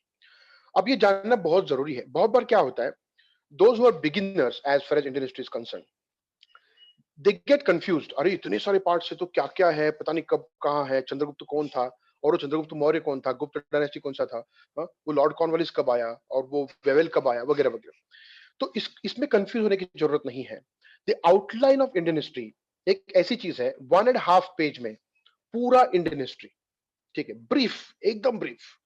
So that will give you all the components. अब ये बात अलग है कि एक एक कंपोनेंट को लेके डिटेल डिस्कशन वो बाद में होगा, but this first lecture itself would really help you a lot. कैसे, आई टेल यू, उसका एग्जांपल भी मैंने दिया है। So what is it required to understand the outline of Indian history? Why is it required? I'll tell you. Okay. How to study the outline of Indian history? I'm answering everything. Wait. You know, the first lecture after this would be on the outline of Indian history. मैं खुद देने वाला हूँ. I will give you the entire outline of Indian history. PDF form में सबको मिलेगा, ठीक है. Also, you will see that on the screen, ठीक है. और जो डिस्कशन होगा वो उसमें सब कुछ समझ में आएगा, डोंट वरी. तो आउटलाइन ऑफ इंडियन हिस्ट्री, चलो मैं बोल देता हूँ एक सिंपल, क्या क्या हिस्ट्री मेरे एंशिएंट हिस्ट्री में क्या है, क्विकली, ठीक है. प्री हिस्ट्री में आता है स्टोन एज, उसमें Palaeolithic, Mesolithic and Neolithic and chalcolithic, ठीक है. उसके बाद आता है इंडस वैली सिविलाइजेशन, उसके बाद आता है वैदिक एज, उसके बाद आता है पोस्ट वैदिक एज जिसमें जैनिज्म, बुद्धिज्म, महाजनपदास है. उसके बाद आता है मौर्य एम्पायर, ठीक है. मौर्य एम्पायर में मौर्य एम्पायर का पूरा स्टडी. उसके बाद पोस्ट मौर्य जिसमें अलग अलग किंगडम्स है, Satavahana, Indo Greeks, Kushan, Parthian, Shunga etcetera. Then south India का हिस्ट्री है इसी टाइम में, चोला, चेराज, पांड्या, संगम लिटरेचर. उसके बाद आता है गुप्त एम्पायर. गुप्त एम्पायर में गुप्त एम्पायर की बात, वाकाटक डायनेस्टी की बात और different other dynasties at that time, smaller dynasty and culture. Then post Gupta period में हर्षवर्धन एक इंपॉर्टेंट किंग है, पुष्यभूति डायनेस्टी. ये हो गया एंशिएंट हिस्ट्री, दैट्स इट. ये एंशिएंट हिस्ट्री का ब्रीफ आउटलाइन है. मिडिवल हिस्ट्री, अर्ली मिडिवल में नॉर्थ इंडिया में ट्राइपर्टाइज स्ट्रगल है, उसमें गुर्जर प्रतिहार, राष्ट्रकूट एंड पाल किंगडम, उनका स्ट्रगल है कनौज के लिए. साउथ इंडिया में चोल एम्पायर बनता है उसी टाइम पे, अर्ली अर्ली मिडिवल में. अब मिडिवल हिस्ट्री में क्या है, दिल्ली सल्तनत है नॉर्थ में, साउथ में विजयनगर एम्पायर है, बहामनी किंगडम है. बहामनी किंगडम के 5 टुकड़े हो जाते हैं, आदिल शाही, बरीद शाही, इमाद शाही, कुतुब शाही, ये सारे, ठीक है, Nizam Shahi. And then after Delhi Sultanate in north there is Mughal empire, जिसमें 2 पार्ट कर सकते हैं. इंपीरियल मुगल्स जिसमें बाबर, हुमायूं, अकबर, जहांगीर, शाहजहां एंड औरंगजेब. औरंगजेब के बाद लेटर मुगल्स है जिनका कंट्रोल पूरा निकल जाता है एम्पायर के ऊपर से. फिर अलग अलग रीजनल पावर्स इमर्ज होते हैं, बंगाल का Nawab, Hyderabad state, Amirs of Sindh, Sikh kingdoms, Rajput kingdoms, Maratha empire etcetera. Then there is a Mughal rule, sorry British rule, उसमें कंपनी रूल 1757 टू 1857, 1858 टू 1947. फिर वो मॉडर्न हिस्ट्री है, उसमें क्राउन रूल है. सो ये हम कर सकते हैं उसको फिर से, फिर we can divide that again in different parts. तो ये आउटलाइन है, बताने वाला हूं, don't worry, just be patient. एक दिन में सब कुछ नहीं हो सकता रे. ये मैं आज तो इंट्रोडक्शन दे रहा हूं, हम क्या क्या लर्न करने वाले हैं. जैसे मैंने अभी ये सारी चीजें बताई, ऐसा है कि मेरा रट्टा मारा है नहीं, दैट इज बिकॉज फ्लो क्या है हिस्ट्री का, इस समय आना चाहिए. चलो मैं बात बताता हूँ तुमको. जैसे मैंने बोला कि वैदिक एज है, उसके बाद पोस्ट वैदिक एज है, तो महाजनपद का मेंशन किया था मैंने. अब वैदिक एज फिर से 2 पार्ट में डिवाइड होता है, अर्ली वैदिक या फिर ऋग वैदिक एंड लेटर वैदिक. अर्ली वैदिक में जन बोलते थे क्योंकि वो लोग ग्रुप में घूमते थे इधर उधर, क्लैन बोलते हैं उसको, ठीक है. एंड देन इन लेटर वैदिक टाइम्स, लेटर वैदिक का जन का बना जनपद, क्योंकि वो एक जगह पे सेटल हो गए, टेरिटरी बिकम इंपॉर्टेंट, सो जन बिकम्स जनपद. और पोस्ट वैदिक में जनपद ग्रो होते हैं तो उसको महाजनपद बोला जाता है. तो ये लॉजिकल इवोल्यूशन है ना. अगर ये लॉजिकल इवोल्यूशन समझोगे तो ये बात तो क्लियर है कि पहले अर्ली वैदिक आएगा, फिर लेटर वैदिक आएगा, फिर पोस्ट वैदिक आएगा. So if you know the flow of history you can know a lot. अब ये फ्लो ऑफ हिस्ट्री और आउटलाइन एग्जाम के पॉइंट ऑफ व्यू से कैसे इंपॉर्टेंट है, look at that question from 2014. क्या क्वेश्चन है, Takshashila university was one of the oldest universities of the world, with which were associated a number of renowned learned personalities of different disciplines. Its strategic location caused its fame to flourish, but unlike Nalanda, it is not considered a university in the modern sense. Discuss. अभी काफी interesting है. तक्षशिला का time period पता होगा और नालंदा का time period पता होगा तो इसको आंसर करना आसान हो जाता है, ठीक है. तक्षशिला बहुत पुराना है, ठीक है, इवन बिफोर क्राइस्ट, मतलब बीसी जिसको बोलते हैं, ठीक है. तो तक्षशिला यूनिवर्सिटी काफी पुरानी है एंड पुराने टाइम में mostly religious philosophies they discuss with some other subjects and there was lot of flexibility in terms of curriculum, discussion होते थे, ठीक है. लेकिन जो आज जो मॉडर्न करिकुलम है उस तरह का we don't see any kind of curriculum in Takshashila university. Where you come forward, मतलब बुद्धिस्ट इन्फ्लुएंस है तक्षशिला के ऊपर, नालंदा के ऊपर भी है. गौतम बुद्ध का टाइम, मौर्य पीरियड के पहले का टाइम, मौर्य पीरियड का टाइम, यहां तक religious philosophy is the major subject of education. लेकिन मौर्य एम्पायर के बाद यू सी आर्यभट्ट का contribution in mathematics, in astronomy, in geometry, algebra, both. Then there are different other Brahmagupta. ठीक है. There is Charak Shushruth who contributed to medicine. तो metallurgy develop हुआ बहुत ज्यादा. तो ये सारे subjects which are modern subjects were discussed in Nalanda. Number one. Number two, there was a complete curriculum at Nalanda. तो बात ये है, हिस्टोरिकल अगर इवोल्यूशन समझोगे, पुराने टाइम पे जब लोग भटक रहे हैं, वहां पे कौन सा एजुकेशन रहे, तो एट दैट टाइम थोड़ा सा रिलीजियस एजुकेशन ज्यादा इंपॉर्टेंट था. तो बात ये है, if you look at the evolution, तो इसको आंसर करना आसान होगा तुम्हारे लिए. ठीक है. हाँ, पॉइंट्स तो फिर भी पढ़ने पड़ेंगे, लेकिन अगर आउटलाइन समझ में आएगी तो क्वेश्चन को समझना ज्यादा आसान हो जाता है. That is the objective of studying outline of Indian history right in the beginning. Okay. Now, so understanding scope of Indian history, that is the first task as far as this question is concerned, how to study Indian history. The next point is how to study ancient and medieval history as far as UPSC is concerned. ये पहले मैं बात कर चुका हूँ, लेकिन just look at it. Focus on cultural aspects, right? Focus cultural aspects with fairly good idea of political, administrative, economic aspects. ये मैं बात कर चुका हूँ. Administration के ऊपर prelim में सवाल आ चुके हैं. एडमिनिस्ट्रेशन के ऊपर मेज में भी सवाल आ चुके आएंगे. ठीक है. सो political, administrative, social, economic aspect, fairly good idea, बहुत डिटेल नहीं, लेकिन focus on culture. Now that question which I touched while discussing previous year questions, question from 2013, क्या क्वेश्चन था, पूरा क्वेश्चन लिखा है मैंने वहां पे. दो not very useful from the point of view of connected political history of south India, the Sangam literature portrays the social and economic conditions of its time with remarkable vividness. Comment. यहाँ पे क्या दिख रहा है हमको, question तो literature के ऊपर ही है, लेकिन एक्सपेक्टेशन क्या है, you are suppose to talk about how Sangam literature portrays the contemporary social economic conditions. उस टाइम के सोशल इकोनॉमिक कंडीशंस क्या थे, ये बताना पड़ेगा, जो संगम लिटरेचर से इंफॉर्मेशन मिलती है हमको. So I am telling you that in our lecture will talk about Sangam literature. उसमें अलग अलग जो टाइप्स है लिटरेचर के वो भी पढ़ेंगे, और उसमें जो लिखा हुआ है वो भी काफी हद तक मैं बता दूंगा. Don't worry about it. So point is, जब हम एंशिएंट मिडिवल पढ़ते हैं तो कल्चर फोकस रहेगा, लेकिन अलोंग साइड कल्चर हमको थोड़ा सा political, administrative, social, economic aspects भी पढ़ना जरूरी है. And that would be also a focus in our lectures too. Okay. Now the modern history, as I said, equal emphasis on all aspects of modern history along with significant events, personalities and issues. यहाँ पे तो काफी clear है, इसमें सब कुछ पढ़ना पड़ेगा. हाँ, यहाँ पे क्वेश्चंस नहीं दिए मैंने, because that you will do in question paper analysis as I said in the tabular format. ठीक है. So you can do that. When you do that, you will understand that the questions came from all the aspects as far as modern history is concerned. So again, I am summarizing this slide. Understanding the scope of the history first, then ancient medieval, focus on culture with fairly good idea of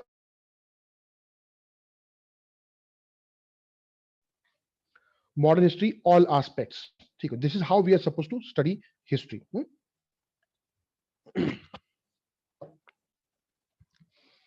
Having talked about how, now from what sources? From what sources we are supposed to study this history? Look at that. Basic thing that you have been hearing this since long now. If you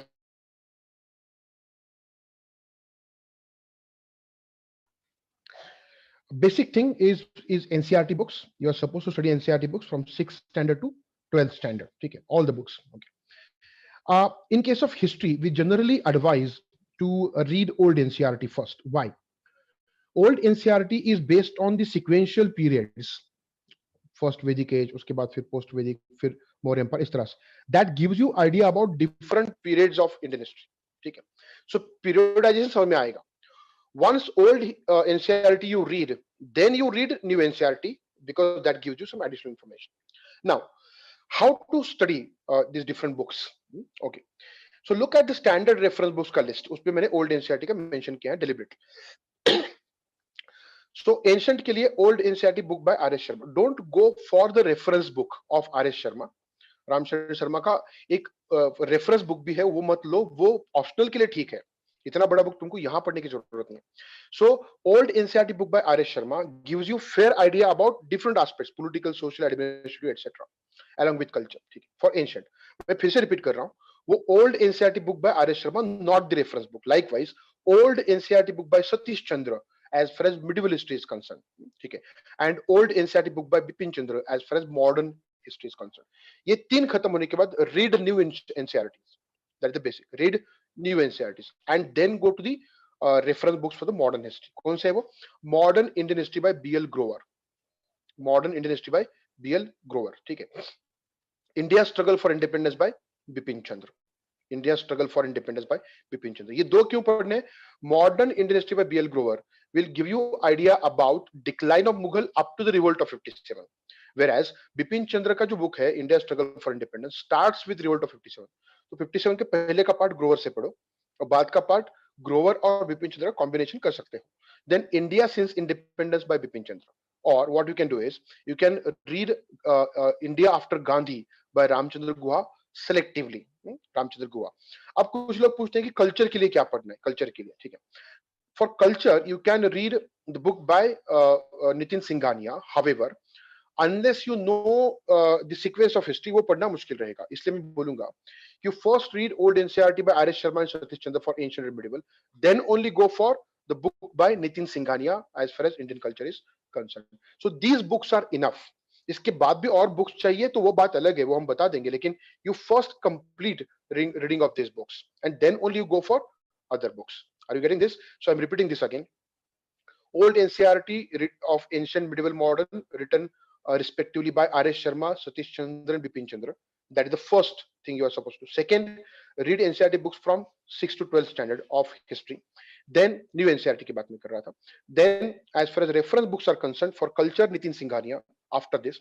Then for modern Indian history by B.L. Grover, specifically focusing on Battle of Plassey to Revolt of 57. Then India Struggle for Independence by Bipin Chandra.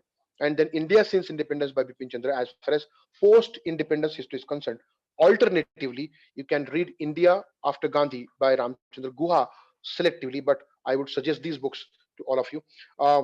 Many people generally ask this question, is spectrum needed? I'll tell you one thing, spectrum is like a note. It's not even a book and very short note. So analytical questions cannot be answered by reading spectrum alone. That's a shortcut. Don't do that. Spectrum can be used for a revision purpose for the prelims, not for the mains. All right. Okay. Now, ये सब होने के बाद, after every lecture you will get the class study material. Once we finish a topic, उसका study material मिल जाएगा. Don't worry. Okay. And apart from this, I know that history is more about static part. Hardly any current is there in the subject called history. However, you may come across certain news as far as history is concerned. So that forms the current affairs material. The Hindu, the Indian Express generally sometimes give us news about, for example, discovery of a new Harappan civilization का site. Latest उसके ऊपर सवाल आ सकता है prelim में, तो थोड़ा सा वो करंट, थोड़ा बहुत ज्यादा नहीं है. या फिर कोई नया कोई आर्टिफैक्ट मिला किसी पीरियड से, मौर्य एम्पायर के पीरियड से कोई आर्टिफैक्ट मिला, या फिर कोई स्क्रिप्ट डिसाइफर हो गया, नया इंफॉर्मेशन मिला. So that current part you must be very attentive as far as newspaper reading is concern. बहुत कीनली वो पढ़ो, कहीं पे भी हिस्ट्री कुछ दिखा तो ऐड कर लो अपने नोट में. So this is more than sufficient as far as sources for the study of Indian history are concerned. Okay, now an important thing, what all things we are going to do as part of the lectures on this subject is concerned, or our lectures, the lectures I am going to deliver. In this slide I have given you entire picture of what all things we are going to do. In the first part you can clearly see I have given the approximate number of lectures. Approximately we may require 50 lectures of 2 hours each. This may vary a bit, 5 lectures here and there. Okay. Then within that there is a breakup of those lectures. Kaise? Around 15 to 18 lectures are required for ancient medieval history and culture. As I said, 30% focus would be on this part and 70% focus on modern history. So around 32 to 35 lectures are required for modern history, which will cover both pre-independence and post-independence. So this is what we have planned approximately. Okay, depending on the discussion, depending on your questions, this may little bit vary from 5 lectures or so. Now this is about upcoming lectures in the entire year, so around 50 lectures.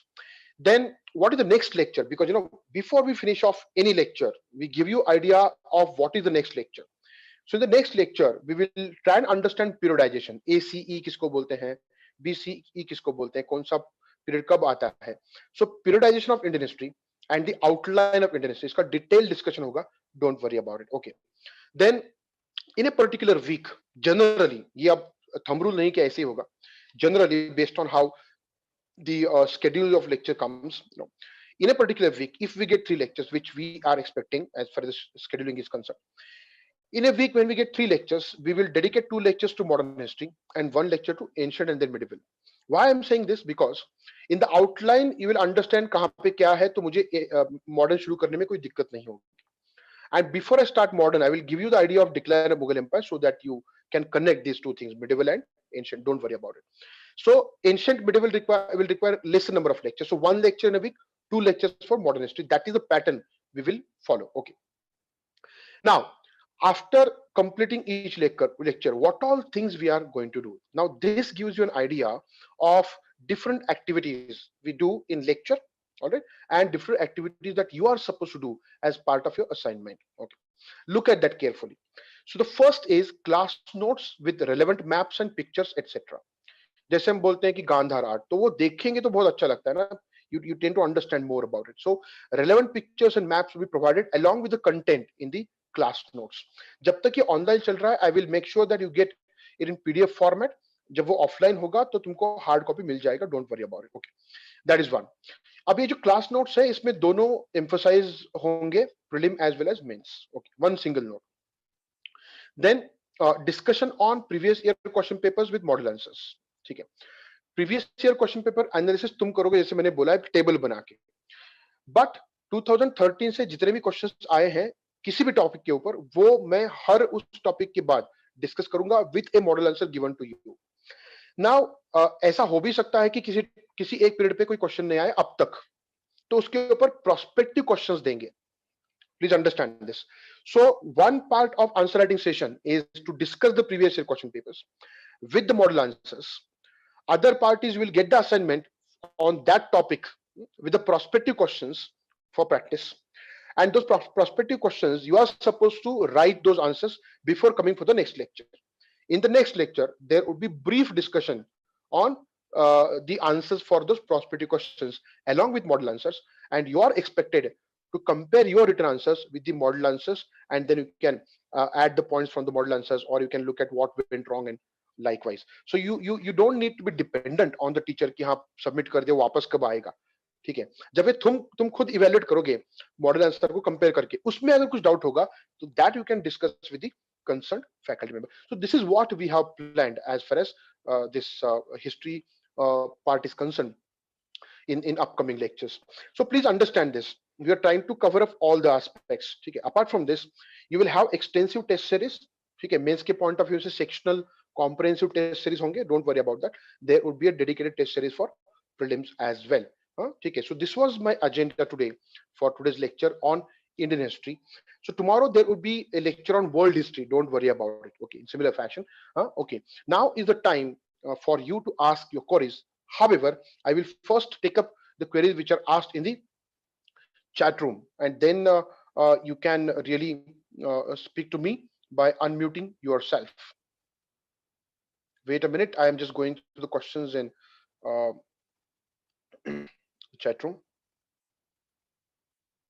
Okay. Is it that the batch timings will be same throughout the year? Yes, once the slot is decided. See, as far as online lectures are concerned, which is the case right now, we will continue with this slot. Any kind of change would be communicated to you with a prior notice. Don't worry about it. Generally, what we do initially, we don't bombard you with 2 lectures. Generally, we deliver 1 lecture of 2 hours. Later on, there will be 2 lectures in a day, maybe 9 to 11, and then 11:30 to 1:30, or maybe 8 to 10 or 10. It depends. We will discuss with that with you as well regarding this scheduling. Don't worry about that. Can we use R.S. Sharma Ancient India book new edition? I think I have talked about this, Amar. Don't go for the reference books unless you have history as an optional. That will confuse you. So old NCERT is better. Prehistory, as you said, is beyond written records like Stone Age, but we have cave wall painting. Is that not regarded as record? It is not record, it is expression. Record या तो written होता है, फिर oral होता है. ठीक है, अब वो पेंटिंग का इंटरप्रिटेशन कौन करेगा? उनको what was there in their mind. Mind read कर सकते हैं क्या? नहीं, लेकिन जो लिखा हुआ होता है वो read कर सकते हैं, ठीक है. Literature जो होता है वो हम read कर सकते हैं, ठीक है. Okay. What is difference between cultural aspect and social aspects? See, social aspect जैसे मैंने बोला कि what type of society is that? Patriarchal society है क्या?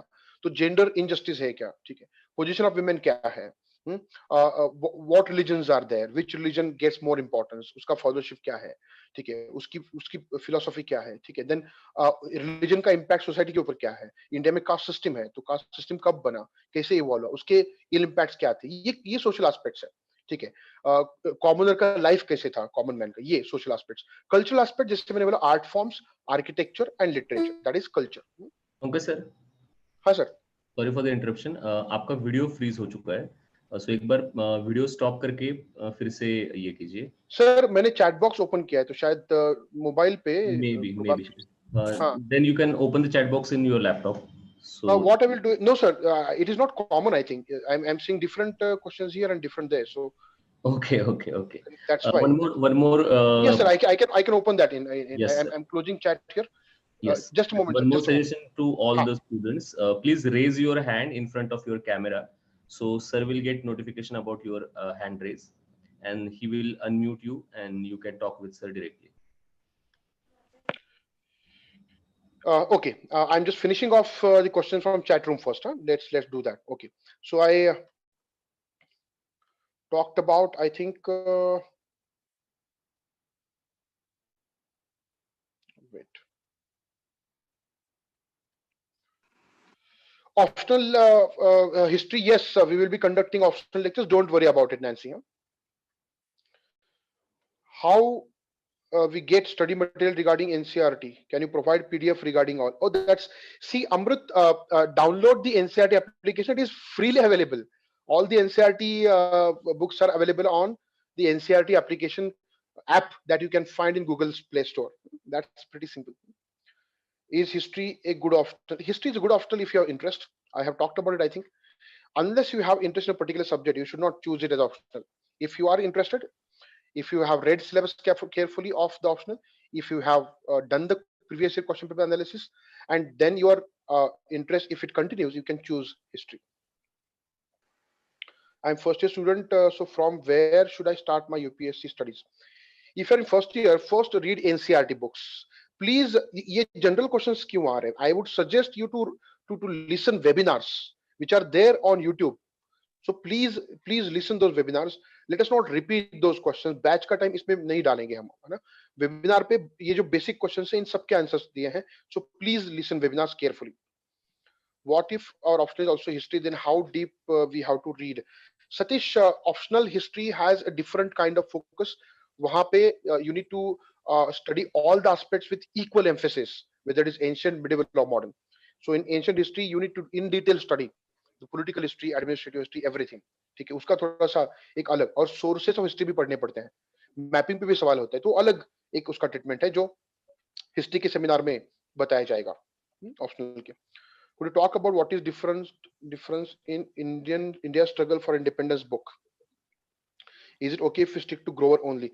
हाँ, that is fine. If you stick to Grover, Herschel, that is also fine. But Bipin Chandra का जो analysis है, analytical part, that really equips you to deal with the analytical questions which come in mains. So I would suggest कि पहले Grover complete कर लो, उसके बाद time मिला तो फिर you can read Bipin Chandra. Is this batch going to continue online also along with offline after COVID? Yes, that is the plan, Devang. The plan is to continue the online as well. मतलब अब ये तो मैं घर से बात कर रहा हूँ, लेकिन जब क्लासरूम में शिफ्ट हो जाएंगे तो क्लासरूम में जो भी चल रहा है वो तुमको मिल जाएगा घर पे. On if once you have username and password, you can see that from the home as well. If you are not in Pune, don't worry about it. We are going to continue both online and offline. From which source can we solve section and subject wise MCQs? I think I have talked about sources, Sukhda, already. Earlier, we were told that there will be seminars regarding choosing our optional subjects. So when are they scheduled? Mostly in the second half of June, Radhika, we will conduct seminars on all the optional subjects that are available in the Unique Academy. Don't worry. When we have to start answer writing after completing NCRT? I think, Poonam, I have talked about this. Answer writing has to begin once you have completed your first reading. and note making. I think I have talked about it. Okay, so let's look at. Okay, Harshal sir.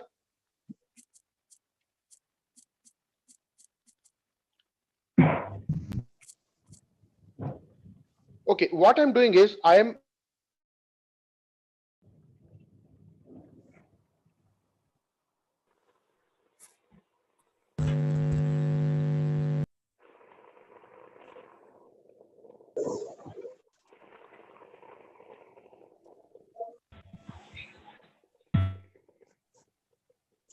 Hello, sir sir. Question विचारायचं होतं. Hello, sir. Yes, Hello, go sir. ahead. One after the other. One after the other. Yes. Hello, sir. Yes. Go ahead. Go ahead. Can I proceed myself in Marathi? Yes, you can. You can.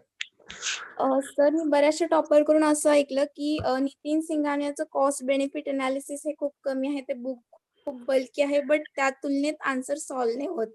तर मग हे बरोबर आहे, म्हणजे हे बरोबर आहे की अजून sources आहेत कल्चरसाठी? कसं आहे बाळा की तुम्ही आधी ते एनसीआरटी वाचायला पाहिजे. ठीक आहे, एनसीआरटी मध्ये बरंच तुम्हाला ते ऍडिशन मिळून जाईल. ठीक आहे, आणि तुम्हाला नितीन सिंघानिया कडून थोडंसं एक आउटलाईन मिळेल की कल्चरमध्ये काय वाचायचंय, आणि त्याच्यानंतर काही वेबसाईट सुद्धा आहेत. पण मग तुम्हाला एकदाच कन्फ्युज करायचं नाहीये मला. ठीक आहे, तर कल्चरसाठी काही वेबसाईट सुद्धा आहेत, सांगतो ना मी. ग्रॅज्युअली एकाच दिवशी बंबार्ड केलं ना तरी कन्फ्युज होतो म्हणजे तुम्ही. त्यामुळे आपण ते ग्रॅज्युअली जाऊया. आता जे सांगितलं तेवढं करूया आपण, त्याच्यानंतर फाईन ट्युनिंग ज्याला म्हणतो आपण, that will happen, don't worry.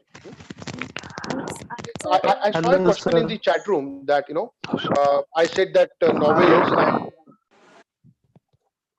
Hello, sir. I am Amol.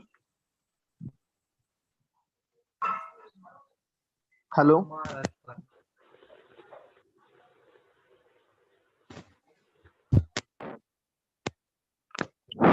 Hello.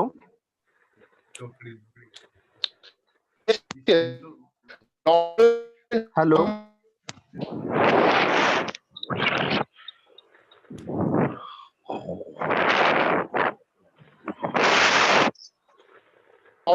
Hello.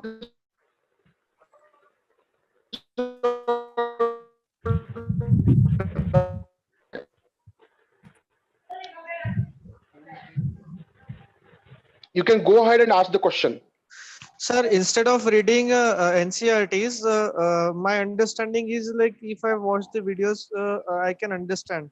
So as far as the understanding is concerned, what do you suggest that after watching the videos, reading is beneficial, or just if I watch the videos, it is beneficial for understanding? Reading is always beneficial. There is no person in the world who can tell you everything. समझ आ रहा है? तो ये तो मतलब ego हो गया ना किसी का कि जो मैं बोल रहा हूँ उतना ही करो. ठीक है, don't do that. हाँ, don't do that. What I'm saying is, reading has no option. Reading has no option. और माइक्रो नोट बनाया पड़ेगा. Wait, I'm answering one question. So please don't skip reading. Please don't skip reading. ठीक है. Yes, sir, next question. If my preference is like first watching videos, because I'll understand from it. Okay, after that, after understanding, I have to read the static parts. So after understanding, reading the NCRT. So this order, what do you suggest for this? Because that's fine. Reading, yeah, that's fine. See, NCRT का basic पढ़ लो, फिर वो lecture attend करो, और उसके बाद फिर reference book पढ़ लो. That's fine, fair enough. No, sir.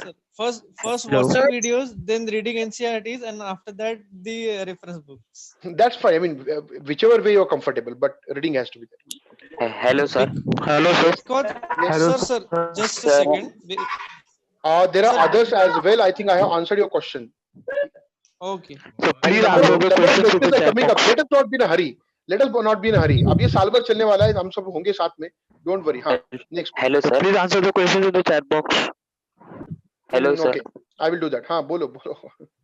Sir स्टार्टिंगला एनसीआरटी वाचताना इंग्लिश प्रॉब्लेम येतील, मग ते जे पाठ वर्ड असतील ते पाठ केले तरी चालतील ना, नंतर प्रॉब्लेम येणार नाही ना? बघ, शब्द तर पाठ करायला लागतील आपल्याला, आणि शब्द वापरायला पण लागतील आपल्या आन्सर्स मध्ये नंतर. जोपर्यंत शब्द वापरत नाही तोपर्यंत तुझे होत नाहीत, पण शब्दाचा अर्थ पुस्तकात तोपर्यंत ठेवायचा, म्हणजे पुढच्या वाचताना त्रास होत नाही. ठीक आहे. Hello. हाँ. Hello, good morning, sir. Myself Taj Chavan.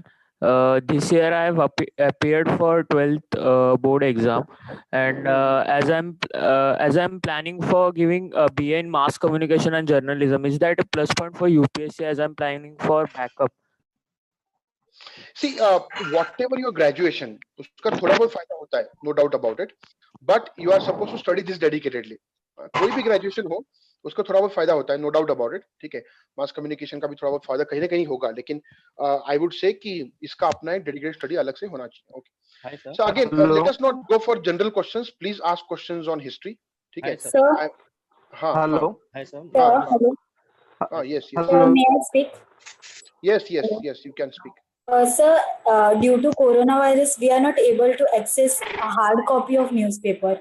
So, is it okay if we follow any online analysis? Don't see, analysis is one thing, but read the paper on your own. Online papers are available. Yes, sir, Analysis but क्या होता है? फिर से it is very analysis. energy consuming. But see, time has to be given. 90 minutes time has to be given for paper reading.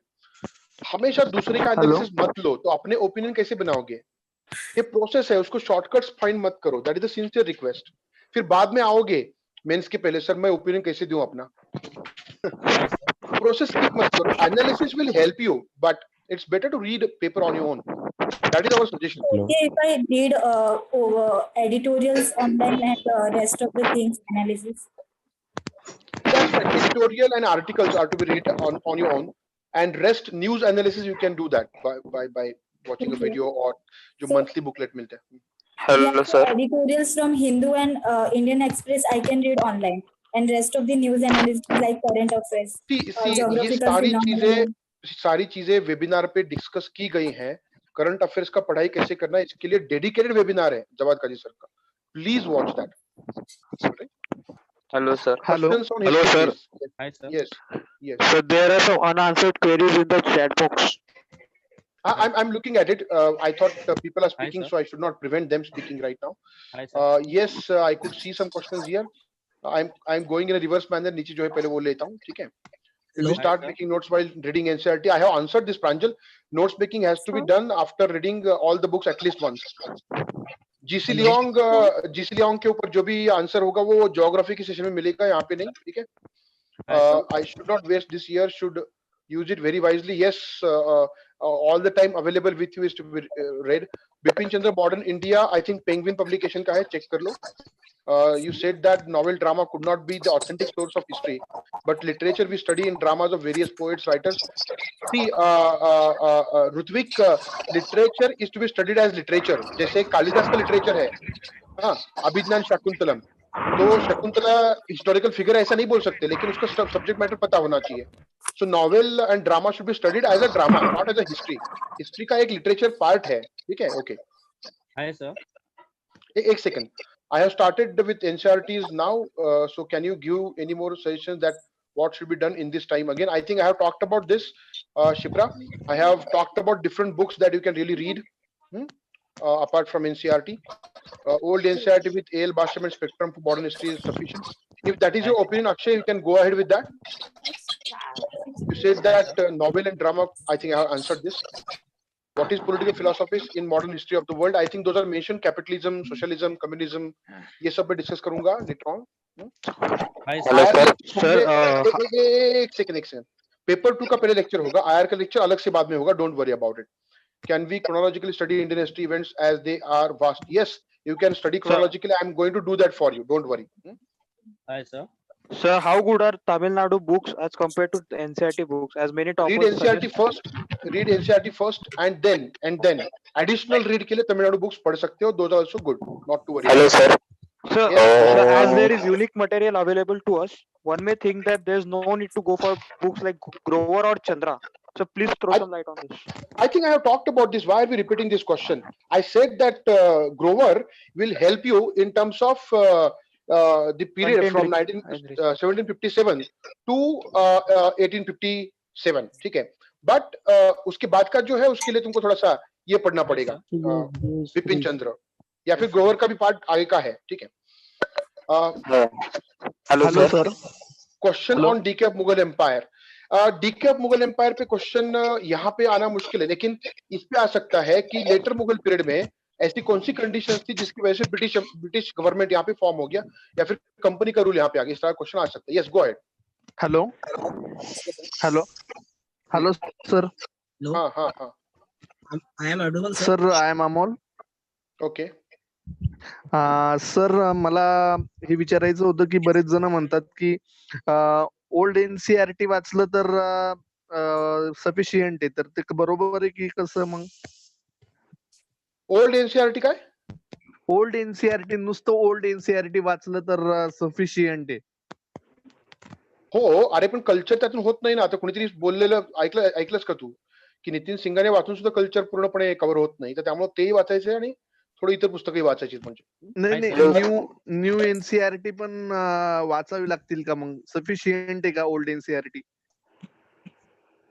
New NCERT सुद्धा वाचायचे. मी सांगितलेलं आहे, repeat का करतोय आपण? हे सोर्सेस मध्ये बोललोय मी. ओल्ड एनसीईआरटी मग न्यू एनसीईआरटी. एक सेकंड थोडं थांबा तुम्ही. Wait. Raise your hands. I am calling sequentially. Harshal first. Harshal Dunde. नमस्ते सर. हाँ बोला. सर आपने जो बुक लिस्ट दी है ना हिस्ट्री का सब्जेक्ट स्टडी करने के लिए, वो परफेक्ट है, लेकिन ऑल इंडिया रैंक 2 जो थे अनु कुमारी मैम, तो अनु कुमारी मैम का वीडियो मैंने यूट्यूब पे देखा था, तो मैम ने सिर्फ स्पेक्ट्रम नाम का जो बुक है वो रेफर किया था. तो और कल्चर के लिए जो 11 की एनसीईआरटी है वो रेफर किए थे, तो इतना सफिशिएंट है क्या? और इससे अलग आर एस शर्मा. देख हर्षल, क्या है कि क्या होता है कि इन अ पर्टिकुलर ईयर, अभी कौन सी ईयर की टॉपर है मुझे नहीं पता, हो सकता है कि उस साल she could tackle the questions, but if you look at all the years, हाँ, तो एक काम करो Harshal, what I would suggest is spectrum पढ़ लो और 13 से लेकर 19 तक जितने क्वेश्चंस है उनको सॉल्व करने की कोशिश करो, तब समझोगे मैंने क्या बोला है एग्जैक्टली. ठीक है, okay. Aishwarya Sutar. Hello sir. Aishwarya Sutar, please raise your hands. I will take up in sequence. हाँ.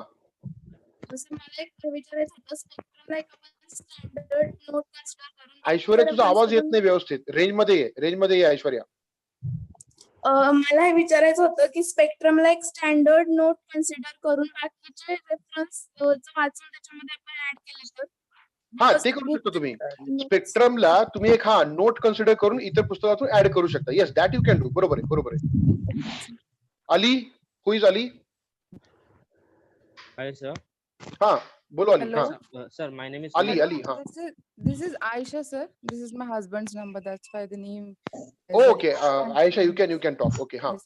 I have 2 questions, sir.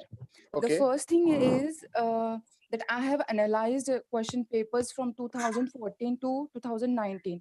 What I have Okay. realized that the questions they are asking on ancient and medieval history only when the some part is in news only. Otherwise, there were no questions. What I have read. It depends. It depends. See, that is there always in UPSC. If there is some reference in the newspaper, but are we supposed to wait for that? The answer is no. You should know history in brief, okay, and then you can really connect with that. Suddenly नहीं कर सकते ना.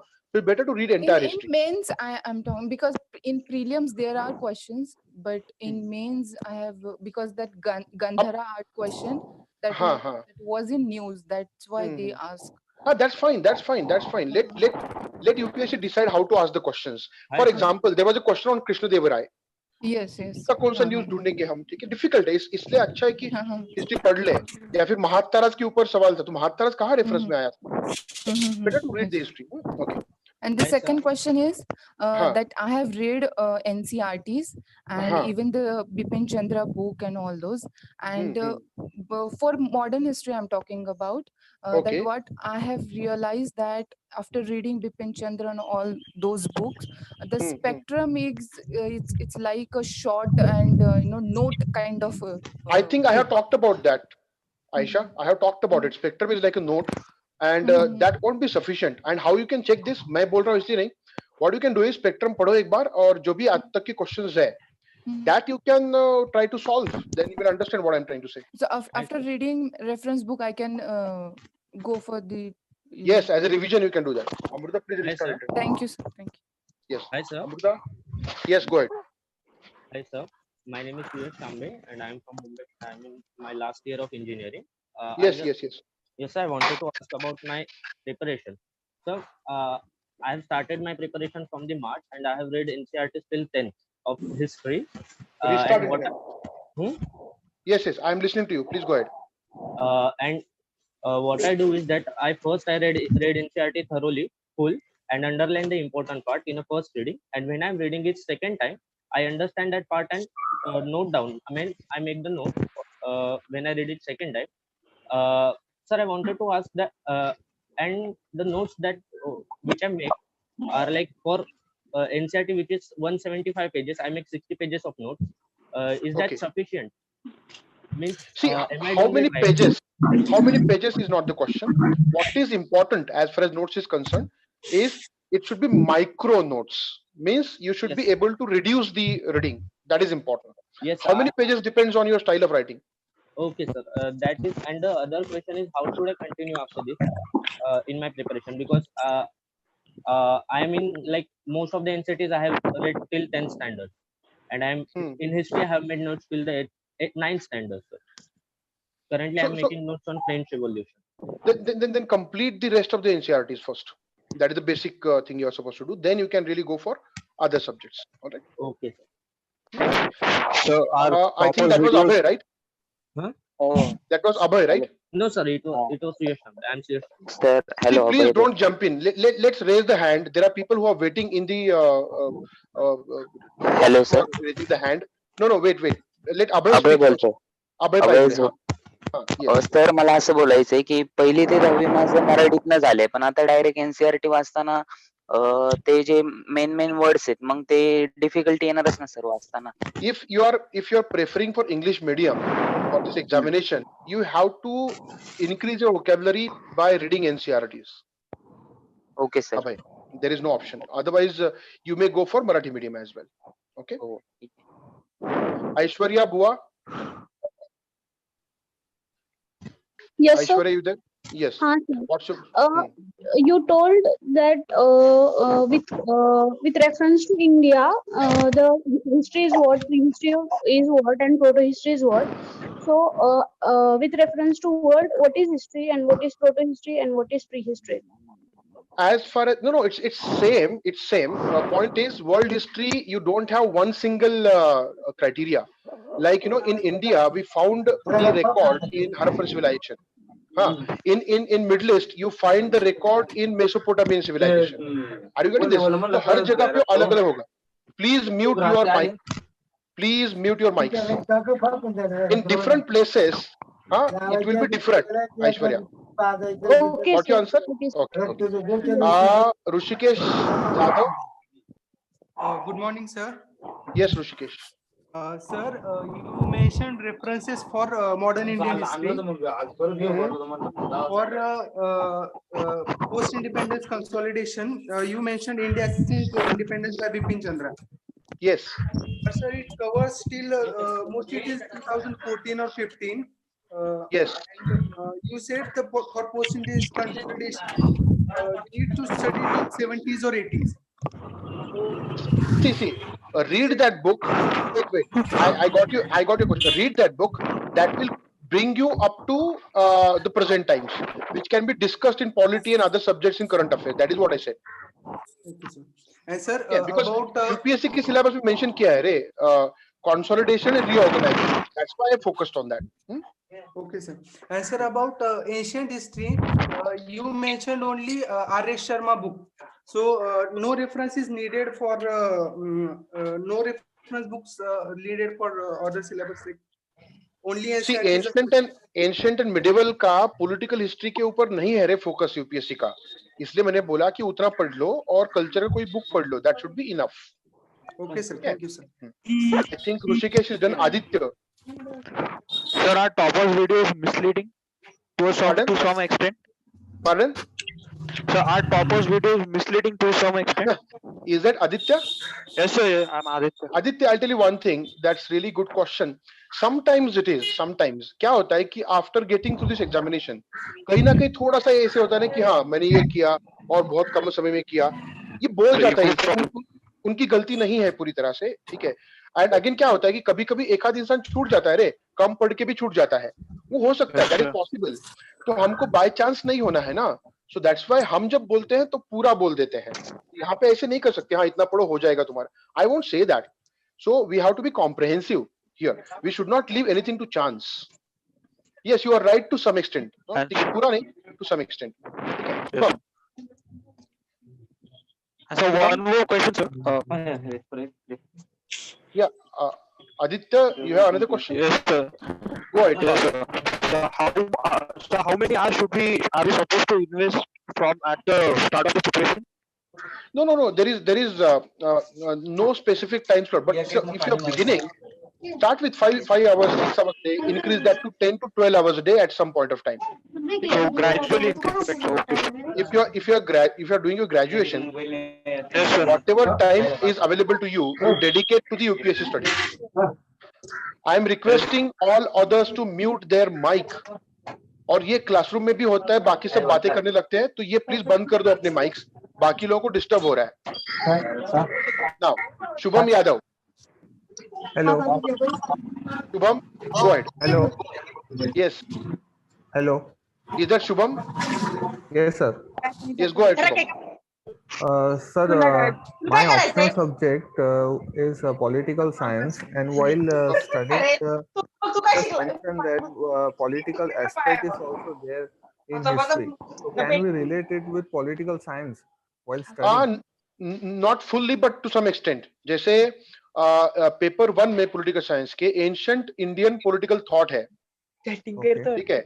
सो our history lectures of ancient will help you there, but that is a different thing. वो वहां पे philosophy होता है पूरा पॉलिटिकल साइंस का, ठीक है. That is one. Second, Indian national movement का पॉलिटिकल फिलोसफी पूछा है, इवेंट नहीं. कहाँ पे? ऑप्शनल में. ओके. तो हिस्टोरिकल कुछ चीजों के पॉलिटिकल एस्पेक्ट्स पूछे गए हैं, इसीलिए तूने सही सवाल पूछा. हर सब्जेक्ट का कहीं ना कहीं फायदा होता है दूसरे सब्जेक्ट में. दैट्स व्हाई मैंने जो वेबिनार लिया था उसमें बोला था इंटीग्रेटेड स्टडी. एक सब्जेक्ट का यूज दूसरे सब्जेक्ट में, ये करना ही पड़ेगा, हो जाएगा over a period of time. ठीक है. Next, Diksha Jadhav. Sir, yes Diksha. so why we need to study history for UPSC? What is the significant in present, and how can we link history in present? So can you? Yeah, that's right. Okay, I'll give you an example. Where are you from, Diksha? Sir, I'm from Mumbai. Diksha, do you know Sangli and Miraj? Yes, sir. I heard. तो मिरज में, suppose you are district collector there, और मिरज में communal violence breakout हुआ था. Yes, sir. तो एक Ganpati festival में किसी ने शिवाजी महाराज अफजल खान को मार रहे हैं इस तरह का एक पोस्टर लगाया था. हाँ, उसके ऊपर communal violence हो गया. How will you handle it if you don't know who those people were, or if you don't know the history of India? Yes, sir. Simple thing, very simple thing. Number 1. Number 2, in India there are many ancient monuments. जिसके preservation के लिए India government of India का policy है. Unless you understand what is the significance of those ancient monuments, how would you preserve them while implementing the policy of government of India? Or for that matter, we have different schemes for tourism, which covers many historical places. So you can implement the policy of the government of India only when you know your own history. Number 1. Number 2, being in the government, being in the administration, you are going to be the representative of India. And don't you think the representative of Indian government should know at least something about India? Yes, sir. We should. Yes. Okay. Abhay Paigude. Okay. Abhay Paigude. Hello, sir. Yes, Abhay. What is flow of books reading, sir? What is? Flow of books reading. First grade NCERT, then, sir. No, somehow your voice is not clear. I'm not getting your question completely, Abhay. Hello, sir. Yes. कोणाचं तरी mike चालू आहे, sir. माझ्या नाही. काय करणार मी सांगितलं मी सगळ्यांना. Harshal sir, you there? Hello, sir. What is the flow of books reading, sir? First grade NCERT, then. बुक्सच्या रिडिंगचं सिक्वेन्स विचारतोस का तू? हो सर. हा मी सांगितलं ओल्ड एनसीआरटी आधी, त्याच्यामध्ये ancient medieval modern R S Sharma, Satish Chandra, Bipin Chandra. ते झालं की मग न्यू एनसीआरटी आणि मग मॉडर्न हिस्ट्रीचे रेफरन्स बुक्स, त्याच्यामध्ये ग्रोवर आणि बिपिन चंद्र, जसं मी सांगितलं होतं तसं. ठीक आहे. Okay. Sandeep Rathod. Yes, sir. Yes, sir, I'm audible. Sir, my question is that you have already told that means how to study of the history subject, but sir, how to means how much time we should spend on history Sandeep, wait a subject? minute. Sandeep, wait a minute. Let me see if I can mute all of you, and then you can unmute yourself. Give me a minute. Okay, sir. Okay. I will do it, sir. I will do it. Please do it, sir.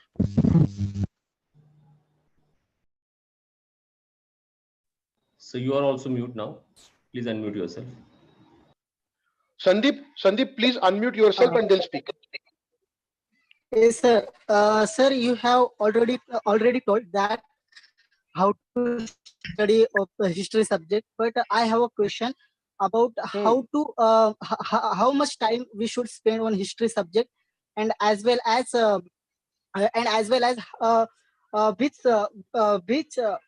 means which topic we should read first, like the ancient history and medieval and like this. So which topic we should take first? See, it's good to go by sequence, ancient, medieval, and then modern. Okay. But in the lectures, because modern has more weightage, we will start modern history simultaneously in the lectures. But as I said, first read ancient, medieval, modern in sequence, old NCRT. I'm repeating that sequence. Then read new NCRT, and then modern ke reference books. Yes, sir. Okay, I think I have taken up the questions of all those who raised their hand.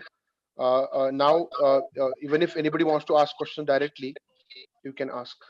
Yeah, sir, I have a small question. Please, can you please speak a bit louder? Yeah, hello. Can you hear me, sir? Am I audible? Yes, yes, yes. Yeah, Yes, I good can hear you. So actually, the thing is, I'm working full time right now in Pune for a company named Forbes Marshall. So along with that, I have to manage the UPSC preparation, and I'm planning to appear in the year 2021 next year. So how do I manage that? So 2021 next year, sir. Okay. That is very aggressive target. That is very aggressive target, and that too you're working. So I would suggest supply chain. So the job is quite hectic. I'm into supply chain procurement. So the job is quite hectic, and the workload is too much, and it is too tedious. So it has become very difficult for me to manage. So how do I go in that case, go for a long-term plan. You cannot target 2021. Go for a long-term plan. Study for a couple of years by taking out whatever time you can really manage, and then think of the appearing of examination. Till then, let us not be in a hurry. Okay, I think there is a hand raised by Nancy. You can go ahead.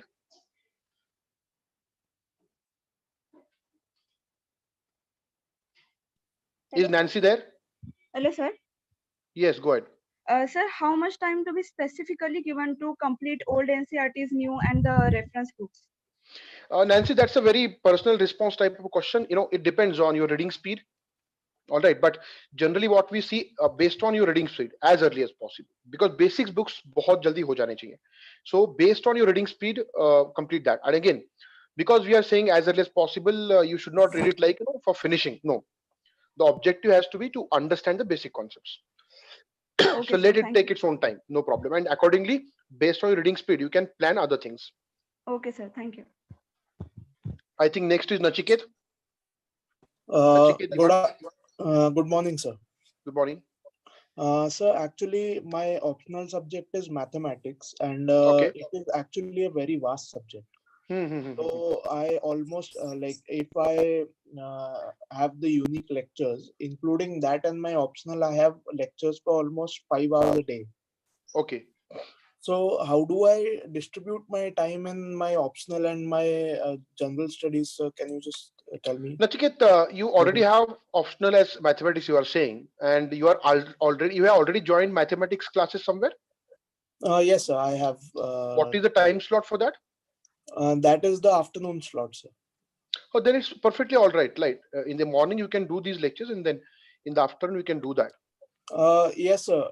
That is regarding the lectures, sir. So can you just tell me that what time slot can I distribute for my self-study on the general studies, sir? See, that's the reason. That's the reason I generally say that 1.5 year prior to your filling of application form, that much study is required. So what happens? We consume our time in the classroom lectures as well, which is again essential. So classroom खत्म होने के बाद कम से कम तुम्हारे पास 6-8 महीने होने चाहिए exam के पहले. That is how you should plan. Okay.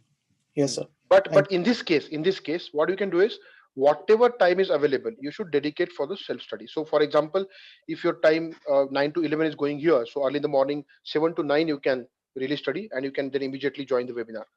And after 11, if you don't have questions, you can immediately skip and you can start your self study. So likewise, you have to use your time judiciously, and when there are no lectures, maybe on Sunday, utilize complete time. Okay, sir. Thank you.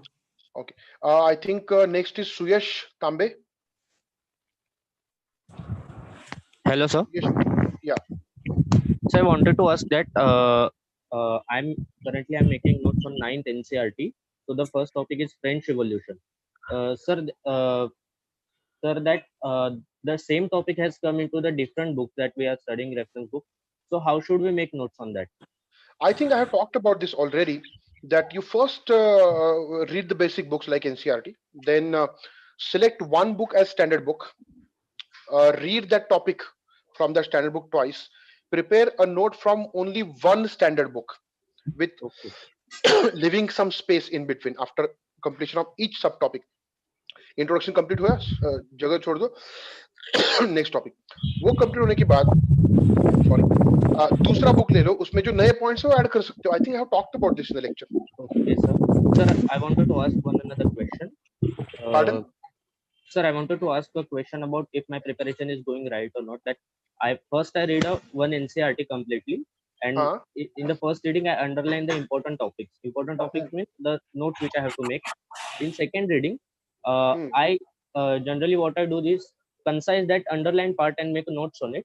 And in the third reading, I check whether I have missed anything. Is it a right strategy? That's fine. That's perfectly all right. But at least 2 readings are required before you make notes. Okay, sir.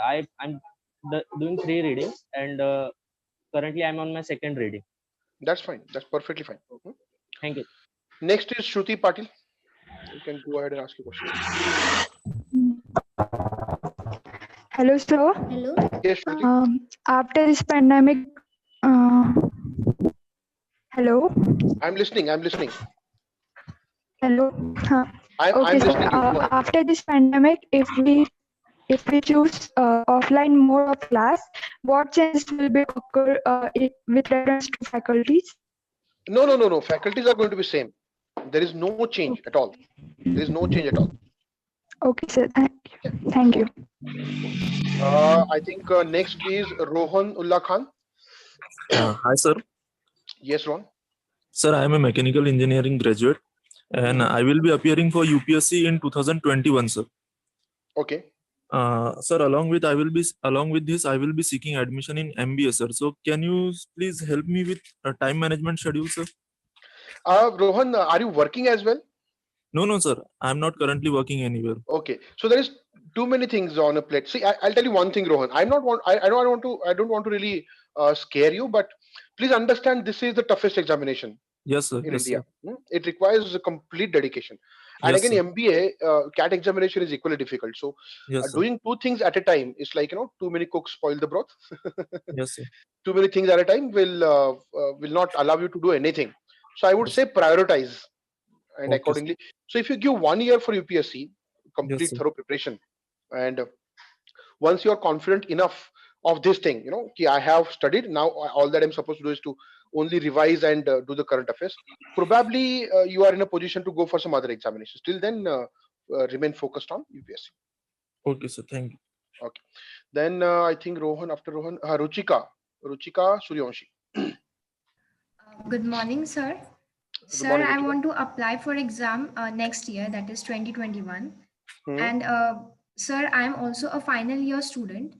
But according to the current situation, they say that we will be having exams in July. Yeah. Sir, so how I will be able to access classes later? No. What is see, if you are appearing for the next year, 2021, right? Yes, sir. So you're not supposed to worry about you can either go for the online mode or you can go for the offline mode. Let the exam happen. This year's exam will happen anyway. That will not impact the classroom schedule. This batch is for the next year. Yes, sir. So don't worry about it. So the classes which we will be going on, so my exams will be also simultaneously going on. So I don't want to miss the class. Oh, okay. Your exams, I thought the UPSC exams you were saying. Brilliant. No, okay. sir. What is the schedule of your exams? So there is no proper timetable for exam, So but they say it's July. What we'll do is let the schedule come and then we can talk about this again. But don't worry, we'll not miss anything. Yes, sir. Thank you, sir. So upcoming batches are also there, July and August. So if you miss something here, you'll be allowed to sit there. Okay, sir. Okay. Let me check who is the next. I think Ruchika spoke. Pradeep. Hello, sir. My question is that, sir, you have told the sequence of reading the books. Like first we have to read the old NCRT and then read the reference book of Bipin Chandra and then new NCRT. So we have to read the whole book or we have to read the topic wise and then go to the new NCRT topic wise or whole book? See, first reading whole book as early as possible. Second reading topic wise and then note making. Okay, yes, sure. There is a reason behind this. इसके पीछे कारण है रे, ऐसे नहीं बोल रहा हूँ. क्या होता है कि if you take one topic in the first reading itself and focus on that topic only, तो उसका connection बाकी topic से भी होता है. Okay. So at that time you'll be a little bit in trouble. So पहला reading एक पूरा होने दो, उसके बाद we can think of other things. After Pradeep, I think Aniket. Hello. Aniket. Good morning, yes. sir. Yeah, good morning. Sir आता आपले म्हणजे सब्जेक्ट वाईज कसं म्हणजे शिकवतील म्हणजे हिस्ट्री जिओग्राफी आणि कोणते सब्जेक्ट घेतील जेणेकरून आम्हाला त्या पद्धतीनं फर्स्ट रिडिंग साठी त्याचं चालू करायला बरं कारण जर आम्ही आधी थोडस वाचलेलं असेल तरच लेक्चर मध्ये ते क्लिअरली आम्ही ग्राफ्स करू शकेल. आता याचं शेड्यूल जे आहे जेव्हा तुम्ही टेलिग्राम चॅनल जॉईन कराल ना तिकडे तुम्हाला प्रत्येक आठवड्याचं टाइम टेबल भेटेल. ठीक आहे. Okay.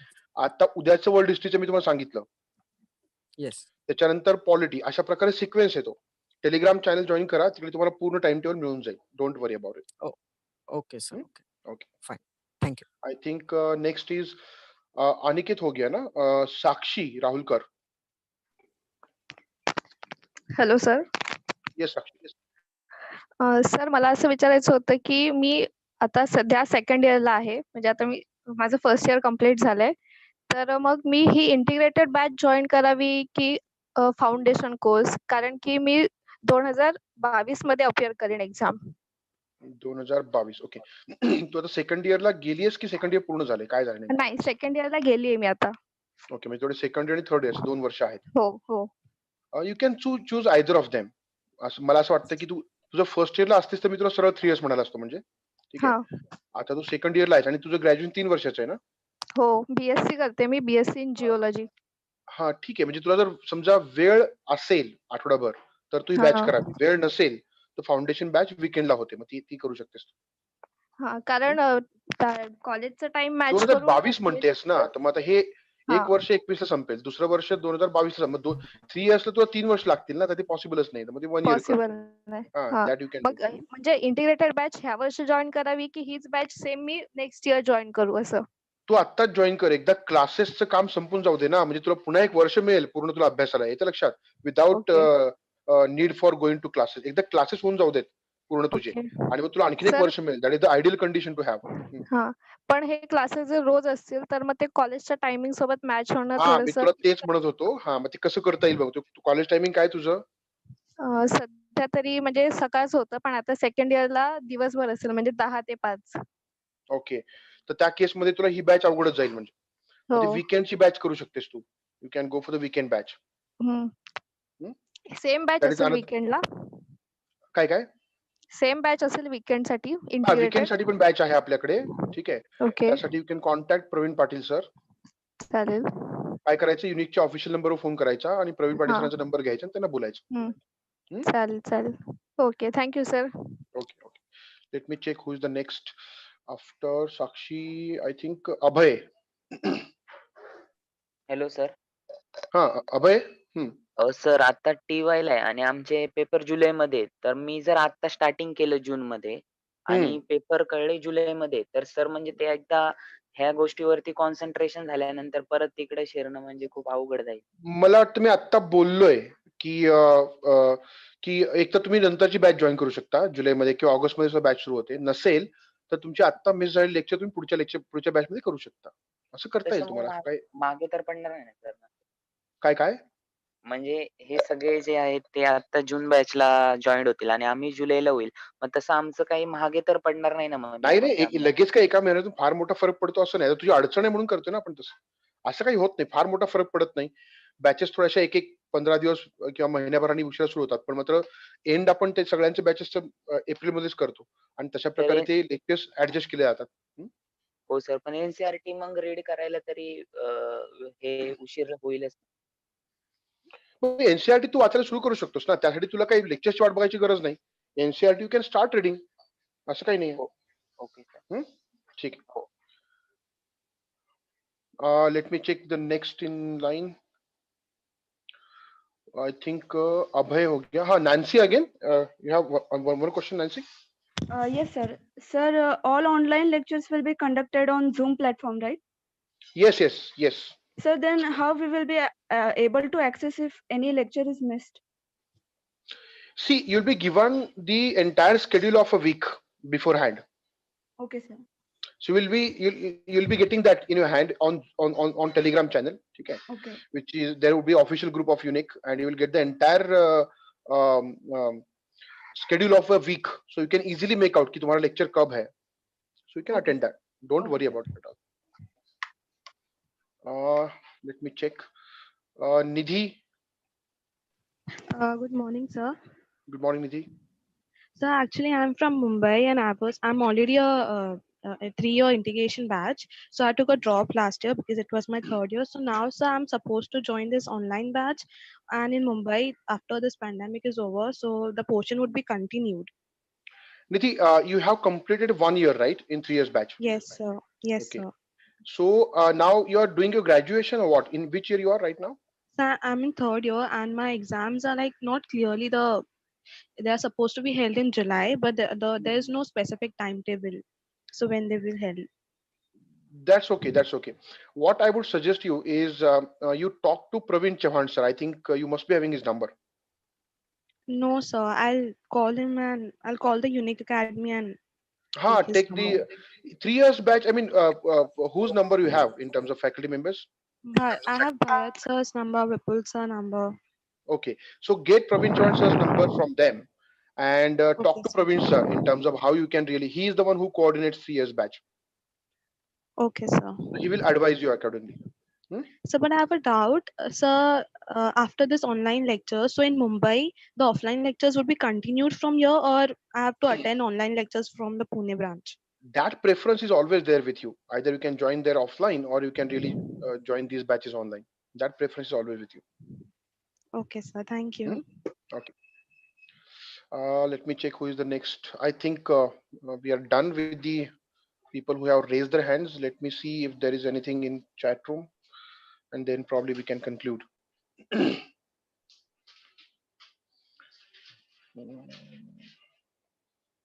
I am already student of Unique Thane branch. So is there any difference in Pune branch and Thane branch? Poonam, you see, I think faculty members are different there. You can check it out, and wherever you are comfortable, you can continue. You can either continue a physical offline batch in Thane, or you can continue this one. It's your choice. All right. I think we are done with the questions. Harshal sir. Sir, I have one doubt. Okay. Hello. Yeah. Sir तुम्ही सांगितलं की sequence नुसार NCERTs and reference book वाचायचे, पण जर suppose ancient वाचत असतं आणि तुम्ही मेडिवलचा एखादा टॉपिक शिकवला तर ते हँड बाय हँड नाही चालणार ना, मग ते मिसलीड होईल. हे बघ, आता हे प्रत्येक विषयाच्या बाबतीमध्ये होईलच, म्हणजे कारण तुम्ही सगळेच विषय एकदा वाचू शकत नाही. तर आपला जो प्लॅन आहे तो सुरू ठेवायचा आणि क्लासरूम मध्ये ऐकत राहायचं. याचा फायदा कसा होतो मी सांगतोय. जर टॉपिक आधी वाचला असेल तर क्लासरूम मधला जास्त कळेल, क्लासरूम मध्ये आधी ऐकलं असेल तर वाचताना जास्त कळेल. त्यामुळे दोन्हीचा फायदा होतोच. Don't worry about it. आणि तसंही मी आउटलाईन घेणार आहे डिटेल पुढच्या लेक्चरला. त्याच्यामुळे सगळ्या पिरियड थोडंफार सांगणार आहे मी. So don't worry about it. Okay sir, okay, thank you. Okay. Harshal sir, I think we are done.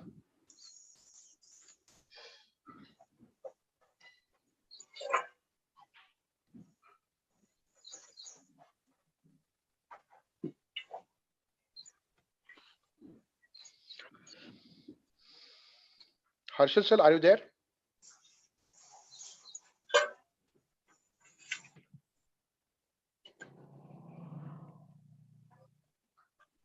Pradeep, have you raised your hand?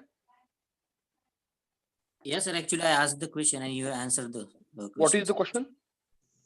So actually, I asked the question regarding that NCERT book, that the whole book should be read first and or the I think we have talked about it, right? Yeah. Yeah. Okay. Okay. Fine. Let me check if.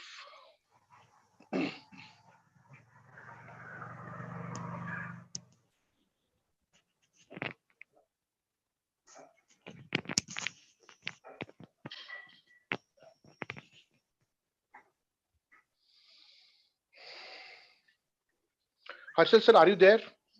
I think we need to conclude this session. Thank you all of you for listening patiently, and we'll continue with this batch. Upcoming lecture for tomorrow is a lecture on world history by Jawad Kazi sir. Hello. Yes. Hello. Yes. Good morning, sir. Good morning. My question is that, sir, how we can manage the current affairs and the history? Hey, what type of question is this? I think I have talked about it. Linkages between history and current affairs. As somebody talked about it already, that sometimes in newspaper there is some reference to historical event. So yes, the moment sir, that comes, only. you should read that part again. Okay, sir. Okay, sir. Thank you, sir. Okay. Hello. Yes sir, तुम्ही सांगितलं की old NCERT वाचून परत new NCERT वाचायची. तर मग बरेच जण म्हणतात की नुसतं ओल्ड एनसीआरटी सफिशियंट आहे. तर मग त्यासाठी काय ते बरोबर आहे की नाही, कसं? हे बघ, मला इकडून बोलताना नेहमी तुम्हाला सगळे सोर्सेस सांगावे लागतात. आलं का लक्षात तुझ्या? आता प्रत्येकाचे वेगवेगळे ओपिनियन, म्हणजे 1000 लोकांचे 1000 ओपिनियन आहेत म्हणजे याच्यामध्ये. ठीक आहे. तर असं म्हणेन की ते म्हणतात ना, ऐकावे जनाचे आणि करावे मनाचे. आम्हाला सांगताना सगळे सोर्सेस सांगणं भाग आहे, कारण काही काही बाबी त्या न्यू एनसीआरटी मध्ये ऍडिशनल भेटतात, म्हणून ते वाचणं गरजेचं आहे असं आम्हाला वाटतं. Thank you sir. Okay.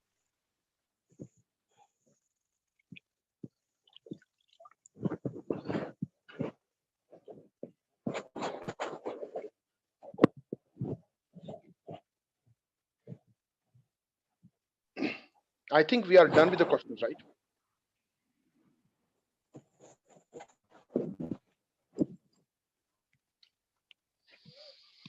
All right, we'll stop here today. So tomorrow you can start with the session on world history. All right, thank you so much.